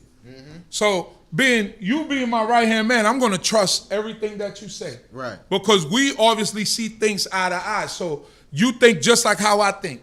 Right. So he's telling the king, listen, there's some people in the kingdom that really, they're rebellious. Their history show that they're rebellious. It's not worth having them in the midst of us. All this because of one man that won't bow down to him. So he's gassing up the king and framing it in the way that he wants to frame it. To make the people look, when it's really one person, he made the whole nation look like they were evil. And the king, being trustworthy of him, said, hey man, here go my signet ring. Do what you got to do. I don't need trouble. If you got my back, I trust that you're doing the right thing. So now we look over here, we see the seal of Xerxes. This is how that ring would have looked, right? That ring would have looked just like that. The seal of Ahasuerus, or Xerxes the first, born in 519 BC, Xerxes the Great ruled Persia from 486 to 465 BC. Continued the fight against the Greeks and burned Athens, but was defeated by the Greek fleet. Xerxes was assassinated by Artabanus, the commander of his royal guard, in 465 BC. He was succeeded by his son Artaxerxes, who put Artabanus to death. So actually the first guys that tried to kill him didn't succeed, but eventually it caught up to him because his own people killed him in 465 BCE. So when we're talking about when he took, so I was wrong in my count. When he took Esther, he was about 29, 30. He was about 29, 30 when he took Esther. I said about 40, but he was like 29, 30. All right, let us go. Verse 12. Then were the king's scribes called in the first month, on the 13th day thereof, and there was written according to all that Haman commanded unto the king's satraps. On the 12th month, we're going to annihilate these people, and this is what we're going to do. Let's go. And to the governors that were over every province, and to the princes of every people, to every province according to the writing thereof, and to every people after their language, in the name of King Ahasuerus was it written, and it was sealed with the king's ring. And it was sealed with the king's ring. Let's go. And letters were sent by post into all the king's provinces, to destroy, to slay, and to cause to perish all Hebrews, both young and old, little children and women, in one day, even upon the 13th day of the 12th month, which is the month Adar, and to take the spoil of them for a prey. The copy of the writing to be given out for a decree in every province was to be published unto all the peoples, that they should be ready against that day. The post went forth in haste by the king's commandment, and the decree was given out in Shushan the castle. And the king and Haman sat down to drink, but the city of Shushan were perplexed. They were perplexed because they didn't know where this came from. All of a sudden, you're talking about kill all these people? Right. And they're offering 10,000 talents of silver. So now we got here. Go to the silver. 10,000 talents of silver today, right? So from my count, when I did my initial research, a talent of silver is equivalent to 75 pounds. 1 talent. Now, it could be anywhere from 75 pounds to 90 pounds. 1 talent, but I went with the lower number, 75 pounds for 1 talent of silver. So let's do how much 10,000 talents of silver will be worth today at the lowest point, which is 75 pounds per talent. Let's go. Back to the portion. No, Oh, you wanna to read that. this? Yeah, just read that off. 1 talent of silver is equivalent to 75 pounds. There are 16 ounces per pound in the United States customary system. The price of silver is currently $21.23 per ounce as of the closing market on March 1st. 1 pound of silver today will be worth $21.23 times 16 equals $339.68. So 1 talent of silver will be worth $339.68 times 75, which is equivalent to $25,476. 10,000 talents of silver today is worth $25,047 times 10,000, which equals to $254,760,000. But I made a mistake, but it's supposed to be 25,000. I put a Right. I put a period instead of a comma there, but it's supposed to be 25,000. So today, 10,000 talents of silver will be worth 250 something, and that's at the lowest point. So now we're talking, if a talent is 90 right pounds, now we're talking upwards of close to almost 500 million or something like that, close to that. So we see the amount of money that the king could just say, yeah, just 10,000 talents of silver. 10,000 talents of silver. The type of money that they had to put on. So they had to divide that. I guess they had to break it up into how many Hebrews were coming in or whatever. Right. But that's how much they was given. So how much money did they really have? How much wealth did they really have? Amazing the amount of money that they had. Go back to the portion. Chapter 4. Now when Mordecai knew all that was done, Mordecai rent his clothes and put on sackcloth with ashes and went out into the midst of the city and cried with a loud and bitter cry. So God is not mentioned, but he rent his clothes. What that means? Mourning, fasting. Mourning, fasting. That's what we did, right? When we want to get closer to God, we call for God's attention. We fast, we mourn, we tear our clothes, we sit in ashes, we put ashes on our heads. God is all over. The Creator, Yah, is all over this. He doesn't have to be mentioned for us to know that he's the one that's turning the wheels. Sometimes he puts us in predicaments of hardship in order for us to react and look to him. That's right. Because sometimes we think it's in the power of our hands, but everything comes from Yah. Amen. Everything, the good, the bad, comes from him. That's He right. wants us to turn to him. Let us go. And he came even before the king's gate. For none might enter within the king's gate clothed with sackcloth. And in every province, whithersoever the king's commandment and his decree came, there was a great mourning among the Hebrews, and fasting and weeping and wailing, and many lay in sackcloth. Because the people could not understand what was happening. So the first thing they did was they cried, they weep, they mourned, and they went to the Creator. Let us go. And Esther's maidens and her chamberlains came and told it her, and the queen was exceedingly pained. And she sent raiment to clothe Mordecai. Yeah, she said, why are you walking around with your clothes all ripped off? What's going on? So she sent raiments to clothe him because she did not know what was happening because she's incubated and castellated in the castle.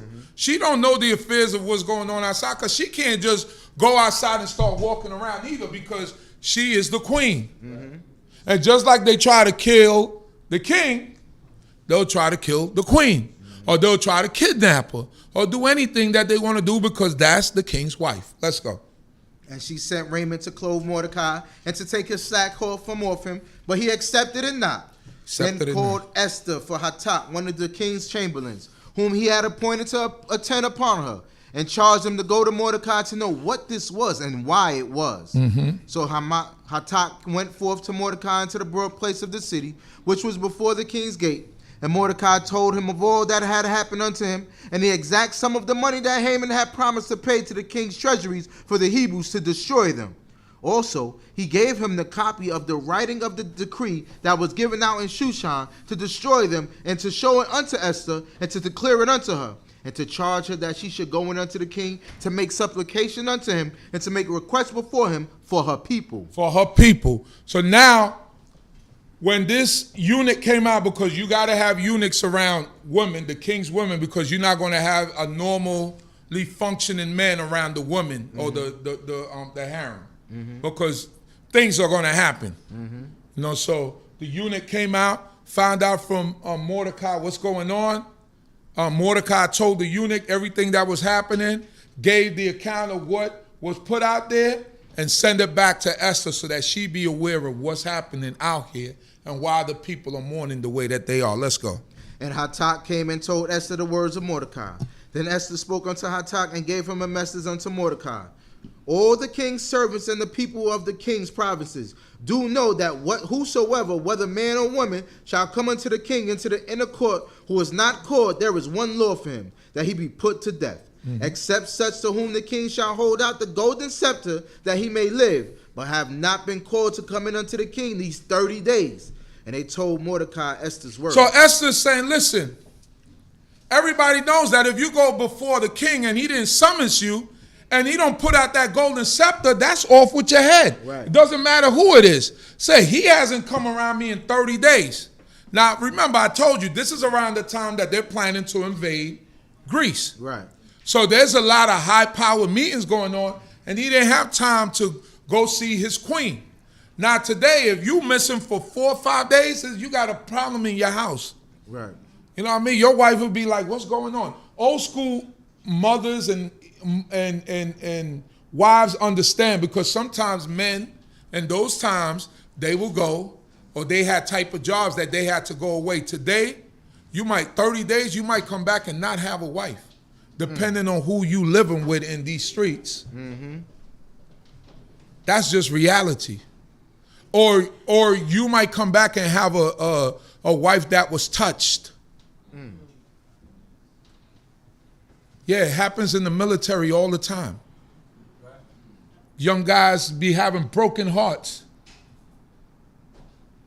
They go away, they on a tour. The tour calls for them to be away for 6 months.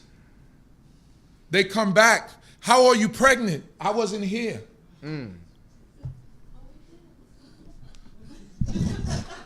It doesn't match up. Laughing matter. Yeah. I've been gone for 6 months. You're only 2 months pregnant.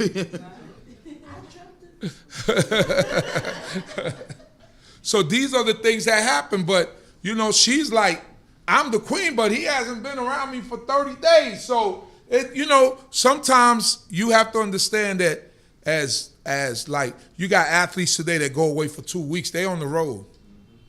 You got men that got jobs that they on the road.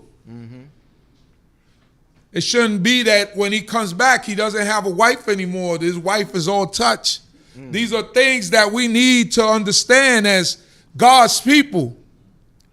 And I shouldn't have to reiterate this to God's people, but unfortunately, you got people out here that are doing things that they shouldn't be doing. That's why the law was left here for us. Right. Let us go. Then Mordecai bade them return answer unto Esther. Think not with thyself that thou shalt escape in the king's house, more than all the Hebrews.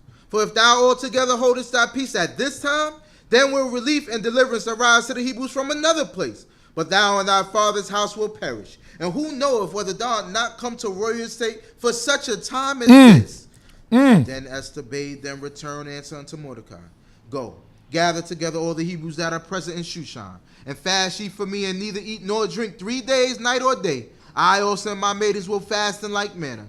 And so will I go in unto the king, which is not according to the law. And if I perish, I perish. You hear that? At first she was apprehensive, but the king, and if he didn't call me, and if this, he said, listen. He said, whether you do it or someone else do it, Siri, I wasn't talking to you, Siri. So whether you do it or someone else do it, the Most High God going to find his way. That's right. He going to find someone to do it. But you're in position right now to do this. All right? So let's be a little bit brave and do what you're supposed to do. And she did not say, you ain't my father. You can't tell me what to do. Right. What she said? She said, gather all the people. And Fast. she said, fast for me, pray for me. Right? And it's still, God is still not mentioned, but you know what's happening through the actions. Right. And she said, if I perish, I perish. I perish. Because there are situations in life that might require your life, that you might have to put your life on the line, that are greater than you. Certain things in the movement, certain things with your family. A man has to go out there all the time. If his family is being harmed, the man has to bow up and he has to go out there and he has to fight. That's why you're a man. That's why you're a man. That's why you put in charge of the house. When your wife said, so and so, as a man, you're supposed to go out there and you're supposed to handle that. Your children, you go out there as a protector and you're supposed to handle that. As a man. But there's certain things, even as a woman, that you have to put, your valor has to show. And it shows in our history, a great woman like Esther, that she bowed up and she said, if I must die, then I will die. We see it with Deborah the prophetess. She told, who was it? Barak. She told Barak, said the glory going to be given to a woman. That's right. And Yael put that tent pin through Sisera's head, through his temple. So we had great women in our history. It said Miriam led the women in singing. She said she grabbed the top of Miriam and she started praising. The horse and his rider. Let us go. So Mordecai went his way and did according to all that Esther had commanded him. Chapter 5. Now it came to pass on the third day that Esther put on her royal apparel and stood in the inner court of the king's house. Put on your red dress. Let all your hair down. And some of that sweet perfume. She did it because women know how to do it. She said, I got to be on my best behavior right here. I'm going to put on that dress that when I go like this, bang. You know what I mean? Yeah. He's going to be like, I ain't been with her in 30 days. That's what she did. Let's go. And stood in the inner court of the king's house over against the king's house. And the king sat upon his royal throne in the royal house over against the entrance of the house. So the royal house is like you come in, it's a big court, but he's sitting on his throne and the entrance is, let's say it's right here, but he's all the way up on his throne. Yeah. So when you appear at the door, he could see you, right? So let's go. And it was so. When the king saw Esther the queen standing in the court, that she obtained favor in his sight. He forgot about them 30 days in Greece and all that. He said when he saw her, he said she want favor in his sight. Let's go. And the king held out to Esther the golden scepter. The golden that was scepter. in his Oh, hand. she don't got to worry about dying now. Oh, everything is working now. God is in the matter. Let's go. So Esther drew near and touched the top of the scepter. Man, she bowed down. Live forever, king. Live forever. Let's go. Then said the king unto her, what wilt thou, Queen Esther? What will thou, Queen? And now he running his game. Let's go. What will thou? What you want, baby? What's going on? For whatever thy request. For whatever you request. Even to half of the kingdom. I say, I'll give you half of what I got, baby. What you given want? thee. It shall be given you. What you want now, baby? Let's go. And Esther said, if it seem good unto the king. She said, if it seem good unto the king, let's go. Let the king and Haman come this day unto the banquet. I want you and your right hand man man to come to this banquet of wine that I prepared for y'all. Because it says that it said one thing about the Persians. Uzziel, can you put it into the look. No, look. I'm trying to get to. I'm on it. No, it's after that one. It's after? Hold on. Go back. Oh yeah, I gotta go back.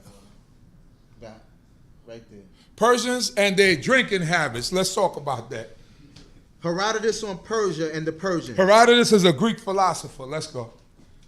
They are very fond of wine and drink in large quantities. This is the Persians. They like drinking wine. Let's go. To vomit or obey natural cause in the presence of another is forbidden among them. You can't have a weak stomach drinking around. If you vomit and you do all that, they look at you as a very weak man.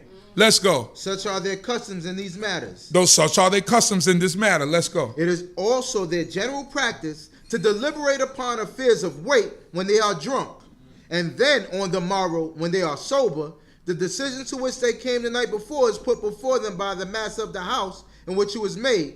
And if it is then approved, they act on it. If not, they set it aside. It says, how the saying go? A drunk. Yeah, that. So they take care of matters of weight drunk. Mm-hmm. Because they said when you drunk, you speak your truth. So they said, all right, we're going to do this. We're going to drink on that. You say you're going to sell me that parcel of land, right? Yes, I'm going to sell it to you. Come on, let's have some strong drink. Clink. Drink some more. You say you're going to sell me that parcel of land, right? Yeah. Clink. Drink some more. You going to sell me that? Yeah. Bang. You going to sell it to me, right? Yeah. You go to your house, you sleep it off, you come back after the headache wore off. Mm-hmm. You going to sell me that parcel of land? Now, you got to agree while you're drunk and while you're sober. So if you agree when you're drunk, but then you don't agree when you're sober, it's no deal. I mean, it sounds crazy, but it's actually logical, right? It's logical. As crazy as it sounds, it's logical. So this is how they took affairs and matters while they were drunk and while they were sober. Let's go back to the Tanakh. Verse 5. Then the king said, cause Haman to make haste, that it may be done as Esther hath said. So the king and Haman came to the banquet that Esther had prepared. And the queen said unto Esther at the banquet of wine, whatever thy petition, it shall be granted thee. And whatever thy request, even to half of the kingdom. Even to half of it. He's still kicking what we used to call back in the days the Willy Bobo. Mm-hmm. Let's go. Remember we used to say that, the Willy Bobo? Mm-hmm. It's called game. Let's go. Then answered Esther and said, my petition and my request is, if I have found favor in the sight of the king, and if it please the king to grant my petition and to perform my request, let the king and Haman come to the banquet that I shall prepare for them, and I will do tomorrow as the king. Oh, she laying down the plan. Sweet. She said, come back another day. Mm-hmm. She said, y'all nice right now. Y'all drunk. I want you to come back another day. And they agree while they drunk. Yes. Let's go. Then when Haman forth that day, joyful and glad of heart. Oh, man. The Haman went. But when Haman saw Mordecai. He was happy because hey, she invited me. She didn't invite no one else. She invited me. Let's go. But when Haman saw Mordecai in the king's gate, that he stood not nor moved for him, Haman was filled with wrath against Proverbs Mordecai. 16 said what? Pride goes before the what? Fall. Yeah, destruction. Because why? Because you just, all this is happening and you can't see the brighter side of it. Mm-hmm. Because this guy's just, my hatred for him is causing me to do all this evil. Let's go. Nevertheless, Haman refrained himself and went home. And he sent out and fetched his friends, Zeresh and his wife. And Haman recounted all unto them. He gonna brag to them. The glory of his riches. Oh, look and how rich I am. Of his Who does that? Who calls their friends to say how rich they are? Who do that? Let's go. And the multitude of his children and everything as to how the king had promoted him and how he had advanced him above the princes and servants of I'm viceroy of Persia. You're nothing. Me, I'm the right-hand man of the king. You are nothing. You will remain to be nothing. That's how he was doing it. Because, you know, when you start bragging, you say the most hurtful stuff. You know, you start bragging or you start talking junk. Mm-hmm. You say the most hurtful stuff. It'd be like in joke, but it'd be some seriousness to that. It'd be some truth to that stuff. You like, hey. You're going a little bit too far. But he didn't care because he's second in power. Let's go. Haman said, moreover, yea, Esther the queen did let no man come in with the king unto the banquet that she had prepared, but myself. And tomorrow also am I invited by her together with the king. She invited me to come back tomorrow too. Let's go. Yet all this availeth me nothing. This availeth me nothing. So long as I see Mordecai the Hebrew sitting in the king's gate. Mm-hmm. Then said Zeresh his wife and all his friends unto him, let a gallows be made of 50 cubits high in the morning. Speak thou unto the king, that Mordecai may be hanged thereon. Oh, man. So now you want to hang Mordecai. It's not only enough that you want to kill the people. Now you want to hang the man. Let's go. Then go thou and merrily with the king unto the banquet, and the thing pleased Haman, and he caused the gallows to be made. He caused the gallows to be made right away. It's happening in the span of a cup of daytime, nighttime. All this is happening into the next day, the next morning. Let's go. Chapter 6. Chapter 6. On that night, could not the king sleep? King couldn't sleep that night. Something came on his spirit. Remember, God is working in all this. King can't sleep. We had sleepless nights before, right? Twisting, turning, you get up. Next thing you know, it's 4 in the morning, time to get up to go to work. You ain't sleep a lick. Let's go. And he commanded to bring the book of records of the Chronicles. Remember that book earlier that I told you about, to keep a mind of it? He said, yo, bring me that book of records so I could hear some stories and what's been going on. Let's go. And it was found written that Mordecai had told of BINAH and Teresh, 2 of the king's chamberlains, of those that kept the door, who had sought to lay hands on the king Ahasuerus. And the king said, what honor and dignity have been done to Mordecai for this? Then said the king's servants that ministered unto him, there is nothing done. Nothing. Dougie Fresh used to have a song, nothing. Nothing has been done. So now God is moving, because Mordecai is coming into the picture, into the king's memory. He had forgotten about Mordecai and what he did. But now it's coming right back up. Let's go. And the king said, who is in the court? Who is in the court? Now remember, Haman was just given the advice to build a gallows and to go to the king and to ask the king to hang Mordecai. Let's go. So he's there going to ask the king to hang Mordecai. But let's see what happens. Now Haman was coming to the outer court of the king's house to speak unto the king to hang Mordecai on a gallows that he had prepared for him. And the king's servant said unto him, behold, Haman standeth in the court. And the king said, let him come in. Let him come in. Let Haman come in. That's my right-hand man. Let him come in. Let's go. So Haman came in, and the king said unto him, what shall be done unto the man whom the king delighteth to honor?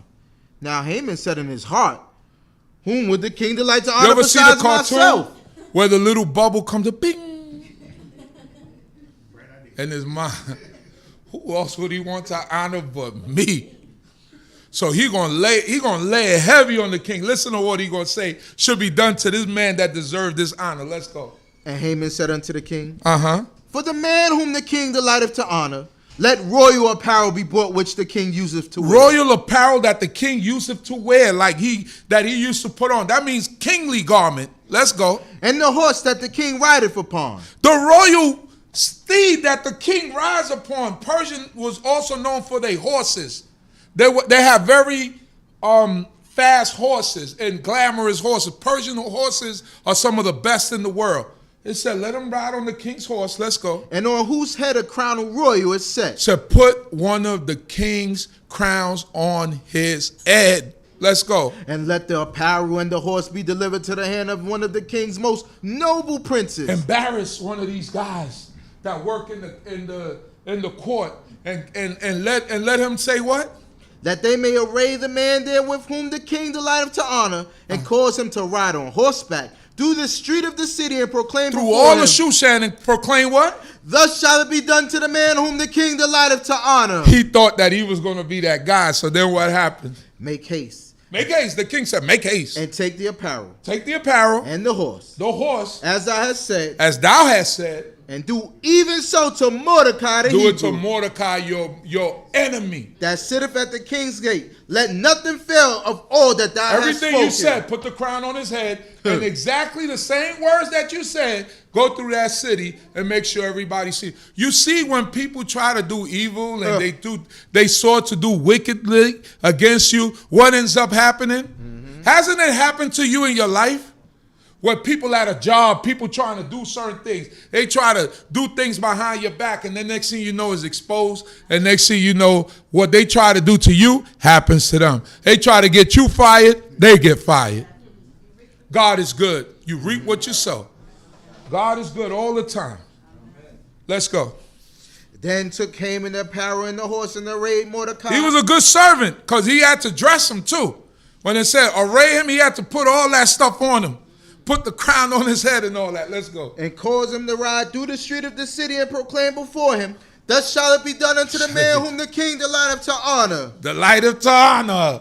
And those gas masters at the beginning that went back and was carrying messages said, what's going on out here? Something wrong going on out here. What happened? Because they don't know what the king said. All the people at the beginning that was coming back and forth bringing messages, they're like, something don't look right here. This is like in reverse or something, but something is happening here. But this is the Most High God in the plan all the times. Let's go. And Mordecai returned to the king's gate. But Haman hastened to his house, mourning and having his head covered. And Haman recounted unto Zeresh his wife and all his friends everything that had befallen him. Then said his wise men and Zeresh his wife unto him, if Mordecai before whom thou hast begun to fall be of the seed of the Hebrews, thou shalt not prevail against him, but shalt surely fall before him. They even know that the power of the Creator. His friends and his family know the power of the Creator. They say, you're not going to prevail against them. We've seen this through history. That whenever you rise up against those people, God come and saves them. Said his own wife told him that. Let's go. While they were yet talking with him, came the king's chamberlains and hastened to bring Haman unto the banquet that Esther had prepared. He don't have time to breathe. Right. He's going from one thing to the other to the other. It's happening too fast. He don't have time to relax and say, to gather in, because now it's happening. When you build those gallows and then you wanted to hang this man Mordecai, now the Most High God begins to rush the process. Said, no, I'm going to get you now. God never leaves us hanging. That's right. He never leaves us and he never forsakes us. Let us go. Chapter 7. So the king and Haman came to banquet with Esther the queen. And the king said again unto Esther, on the second day of the banquet of wine, whatever thy petition, Queen Esther. Oh, man, he's so in love with this woman. Let's go. It shall be granted thee. Granted and whatever thee. thy request, even to half of the kingdom, it shall be performed. Then Esther the queen answered and said, if I have found favor in thy sight, O king, and if it please the king, let my life be given me at my petition. Let my life be given me at thy petition. And my people at my request. And my people at my request. Let's go. For we are sold, I and my people, to be destroyed, we to are be sold slain, to be destroyed, and to perish. And to perish. But if we had been sold for bondmen and bondwomen, I had held my peace, for the adversary is not worthy that the king be said, endeavored. if we was just sold to be bondmen and bondwomen, I wouldn't be crying out to you. So, but we were sold to be massacred, to be exterminated. Let's go. Then the king, then spoke the king Ahasuerus and said unto Esther the queen, who is he? And where is he? Where is he? That does presume in his who heart told you to that do they, so? who said that they gonna kill you? And while I'm king of this empire, who said they gonna put hands on you? And Esther said, an adversary and an enemy, even this wicked Haman. Bum, bum, bum, bum. This is the climax of the story now. You ever see in the movie, you get to the climax, and it's like, oh, what's happening? Danger, red light. Every time you see red lights in a movie, that's danger. The danger is here now. Because the king is hot. She's saying all these words, and now she dropped the hammer. This wicked Haman. Let's go. Then Haman was terrified before the king and the queen. He was terrified because the Most High God recalled to your face all the evil that you do. Let's go. And the king arose in his wrath from the banquet of wine and went into the palace garden. He sobered up. You know, they drinking wine. So they like getting toasty and nice. But he sobered up. He said he walked out into the garden, you know, after drinking the wine. Now, also, Persians were known for their beautiful gardens. They were known, this is a known thing, that they had beautiful gardens of hanging, that they had a lot of roses and lilies, and, you know, they grew nice gardens. Let's go. But Haman remained to make requests for his life. In fact, the word paradise comes from the Persian vocabulary because of the gardens that they built. They were called paradisa or something like that, and that's the word that they use, which means enclosed or walled in. Their gardens were walled in and enclosed. They used to build these walls, and the hangings that used to grow up on the walls of the garden and all this stuff. So this is part of something that you might have not known. Let's go. But Haman remained to make requests for his life to Esther the queen. Oh, man, he remained. The king went out. He remained. He's trying to plead for his life now. He didn't give Mordecai a chance to plead for his life, though. Let's go. For he saw that there was evil determined against him by the king. Then the king returned out of the palace garden into the place of the banquet of wine, and Haman was fallen upon the couch whereon Esther was. Then said the king, Will he even force the queen before me in the house? Oh man, the visuals is all wrong. They say he's falling on the couch where she was laying on. So he said he gonna force himself on my woman while I'm here? Let's see what happens. As the word went out of the king's mouth, they covered Haman's face. You shake that, boy. It's done. You done. You see the executioner put that. They put the cover on your head. It's a wrap. Let's go. Go ahead. Then said Harbona, one of the chamberlains that were before the king, behold, also the gallows 50 cubits high, which Haman had made for Mordecai, who spoke good for the king, standeth in the house of Haman. And the king said, hang him thereon. Hang him. Hang him. All that right-hand man stuff meant nothing. Hang him. So they hanged Haman on the gallows that he had prepared for Mordecai. Then the king's wrath was assuaged. The Most High God appeared. The Most High God showed his might. He showed his favor and who he loved. He loved us. Amen. We have to show that we love him. He loved us. No matter what circumstance or what situation, the Most High God always shows us favor. All right, let's see here.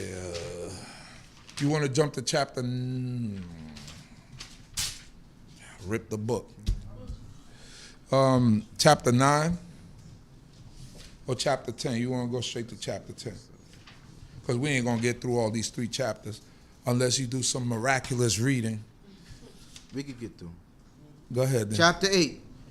On the day that the king Ahasuerus give the house of Haman the Hebrews' enemy unto Esther the queen. And Mordecai came before the king, for Esther had told what he was unto her. And the king took off his ring, which he had taken from Haman, and gave it unto Mordecai. Esther finally told the king what she was. Let's go. Esther set Mordecai over the house of Haman. So now that shows you that he couldn't tell the difference. Miles, you fix that again?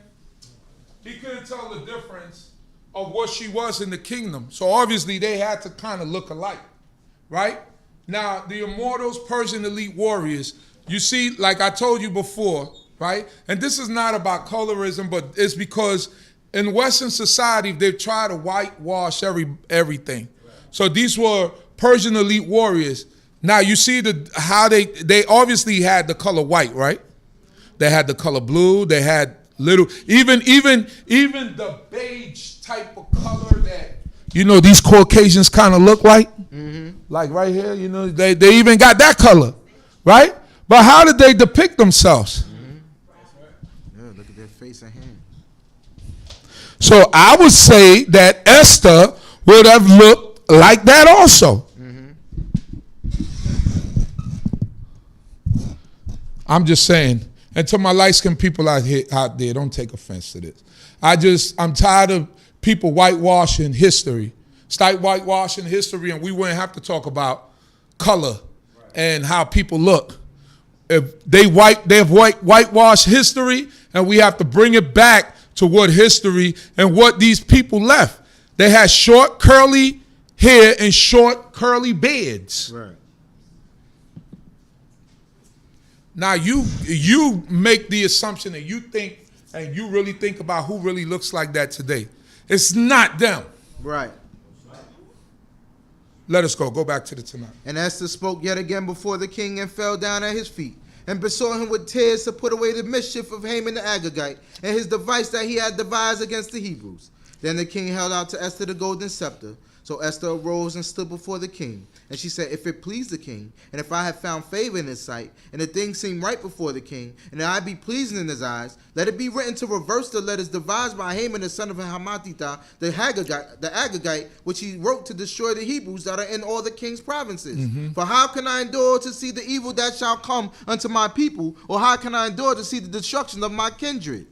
Then the king Ahasuerus said unto Esther the queen and to Mordecai the Hebrew, behold, I have given Esther the house of Haman, and him they have hanged upon the gallows, because he laid his hand upon the Hebrews. Write ye also concerning the Hebrews, as it liketh you, in the king's name, and seal it with the king's ring. For the writing which is written in the king's name and sealed with the king's ring may no man So reverse. all this is basically saying is, listen, what I've already decreed and is put with the king's ring, it cannot be reversed. He said, but the king is telling Esther, I've given you Haman's house. You do with it as you please. Right. And now I'm going to give you the seal I'm going to give Mordecai the seal, and then y'all do with that as y'all please. And now you're going to see where there's going to be a reverse edict. He can't stop what already been put forth previously, but he could tell the people, and we're going to get to it, what to do. Let's go. Then were the king's scribes called at that time in the 3rd month, which is the month Siwan, on the 3 and 20th day thereof. And it was written according to all that Mordecai commanded concerning the Hebrews, even to the satraps and the governors and the princes of the provinces, which are from India unto Ethiopia, 127 provinces, unto every province according to the writing thereof, and unto every people after their language, and to the Hebrews according to their writing and according to their language. And they wrote in the name of the king Ahasuerus, and sealed it with the king's ring, and sent letters by post on horseback, riding on swift steeds that were used in the king's services, bread of the stud, that the king had granted the Hebrews that were in every city, to gather themselves together, and to stand for their life, to destroy and to slay, and to cause to perish all the forces of the people and province that would assault them, their little ones and women, and to take the spoil of them for a prey, upon one day in all the provinces of King Ahasuerus, namely upon the 13th day of the 12th month, which is the month Adar. The new edict is defend yourselves. Defend yourselves. When them people come out and try to attack you, take your band together and make sure that y'all don't die. That's the new edict. You have the right to defend yourself. Let's go. The copy of the writing to be given out for a decree in every province was to be published unto all the peoples, and that the Hebrews should be ready against that day to avenge themselves on their enemies. So the post that rode upon swift steeds that were used in the king's services went out, being hastened and pressed on by the king's commandment, and the decree was given out in Shushan the castle. Shushan the castle. And Mordecai went forth from the presence of the king in royal apparel of blue and white, and with the great crown of gold, and with the robe of fine linen and purple. And the city of Shushan shouted and was glad. The Hebrews had light and gladness and joy and honor. And in every province and in every city, whithersoever the king's commandment and his decree came, the Hebrews had gladness and joy, a feast and a good day. And many from among the peoples of the land became Hebrews, for the fear of the Hebrews was fallen upon them. This is where you get converts. You get Persian converts at this point. Right? Because it said many joined us and followed after our tradition and our way of life. Right? So now the decree was put out to defend yourselves and to go for what you know. You know what I mean? Defend yourself, defend your babies, defend everyone in your family. Let's go. Now in the 12th month, which is the month Adar. Which is the month that we're in right now. On the 13th day of the same. On the 13th day of the same will be, today is the 11th day. At sundown will be the 12th day. Sundown on Sunday will be the 13th day. That's the day when it was set for them to attack us. On the 13th day of Adar. Let's go. When the king's commandment and his decree drew near to be put into execution, and the days of the enemies of the Hebrews hoped to have rule over them, whereas it was turned to the contrary, that the Hebrews had rule over them that hated them. The shift of power, the balance of power has changed from the people now to us. The king has favor for the children of Israel, and this is all because of the hand of the Creator. Let's go. The Hebrews gathered themselves together in their cities throughout all the provinces of the king Ahasuerus, to lay hand on such as sought their hurt, and no man could withstand them, for the fear of them was fallen upon all the peoples. And all the princes of the provinces and the satraps and the governors that did the king's business helped the Hebrews, because the fear of Mordecai was fallen upon them. For Mordecai was great in the king's house, and his fame went forth throughout all the provinces, for the man Mordecai waxed greater and greater. Mordecai had a rep now. Everybody knew him. Let's go. And the Hebrews smote all their enemies with the stroke of the sword and with slaughter and destruction, and did what they would unto them that hated them. And that's why we not a turn the other cheek people. We defend ourselves. We defend ourselves. That's why that concept of turning the other cheek does not fit us. God never told us that, because no man in their right state of mind gets slapped on one side of his face and he give the other cheek for somebody else to slap him. He go, real man gonna knuckle up and now you're gonna have a fight on your hand.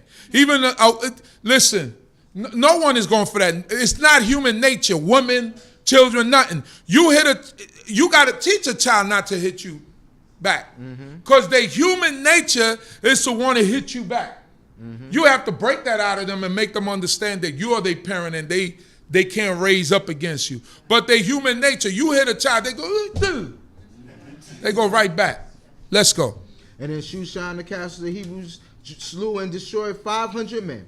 and Pashandata, and Dalphon, and Aspata, and Porata, and Adalia, and Aridata, and Parmashta, and Arisad, and Aridai, and Vaisata, the 10 sons of Haman, the sons of Hamidata, the Hebrews' enemies slew they, but on the spoil they laid not their hand.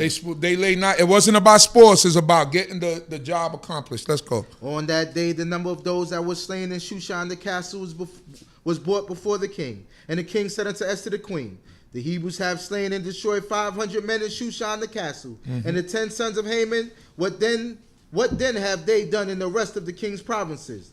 Now, whatever thy petition, it shall be granted. And whatever thy request further, it shall be done. Then said Esther, if it please the king, let it be granted to the Hebrews that are in Shushan to do tomorrow, also according unto this day's decree, and let Haman's 10 sons be hanged upon the gallows. And the king commanded it so to be done. And a decree was given out in Shushan, and they hanged Haman's 10 sons. And the Hebrews that were in Shushan gathered themselves together on the 14th day also of the month Adar, and slew 300 men in Shushan. So on the 13th day in the 127 provinces, it was on. It was on and popping. Israelites was fighting. They was fighting whoever, because people wanted to collect on that money. 10,000 talents of silver. People wanted, I'm going to collect on that. I don't care what the edict is out, so they can't reverse it. And they got to give me that money. Yep. They sharpening up their swords. And people went to collect on it, but the Israelites defended themselves. They defended themselves, and they came out good. So this was in the 127 provinces. That was the actual day. But now the 14th day, which is the following day, now in Shushan, within the same castle itself, now she's asking like, hey, we need to defend ourselves against the people in here. Because some people in here do not like us. Some people were on the side of Haman.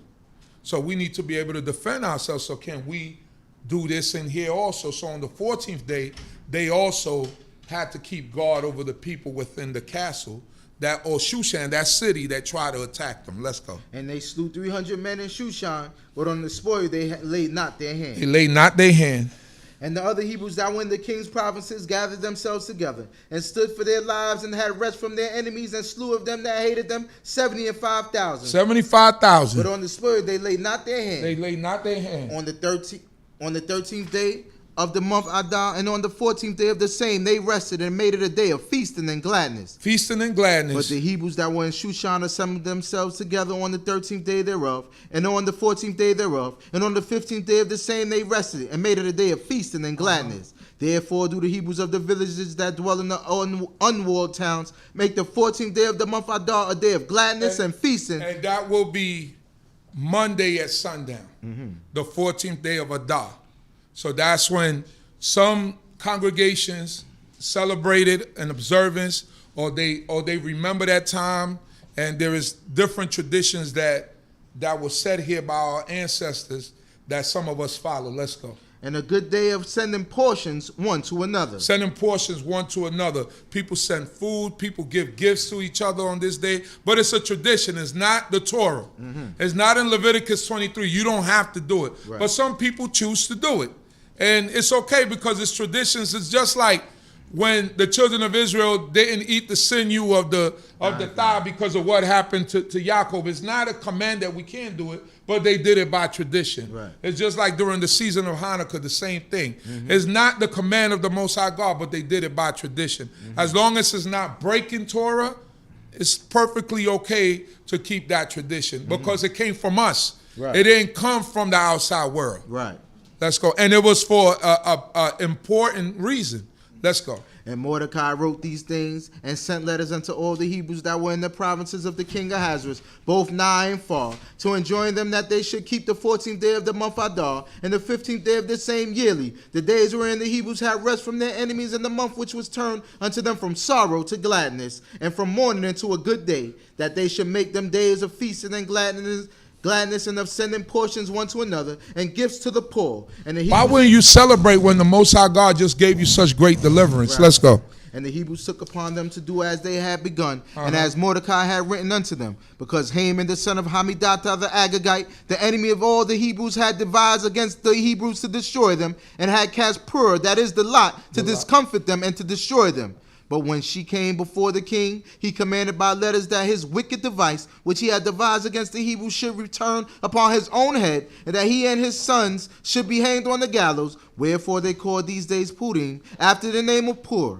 Therefore, because of all the words of this letter, and of that which they had seen concerning this matter, and that which had come unto them, the Hebrews ordained and took upon them, and upon their seed, and upon all such as joined themselves unto them, so as it should not fail, that they would keep these 2 days according to the writing thereof, and according to the appointed time thereof every year. Every year, so that's what we try to observe. Let's go. And that these days should be remembered and kept throughout every generation, every family, every province, and every city, and that these days of Purim should not fail from among the Hebrews, nor the memorial of them perish from their seed. So prior to the pandemic, we would have the kids, the parents will exchange gifts. We would have a party. We would have like French fries and burgers, and the kids. We would just have a party for the kids during that season of.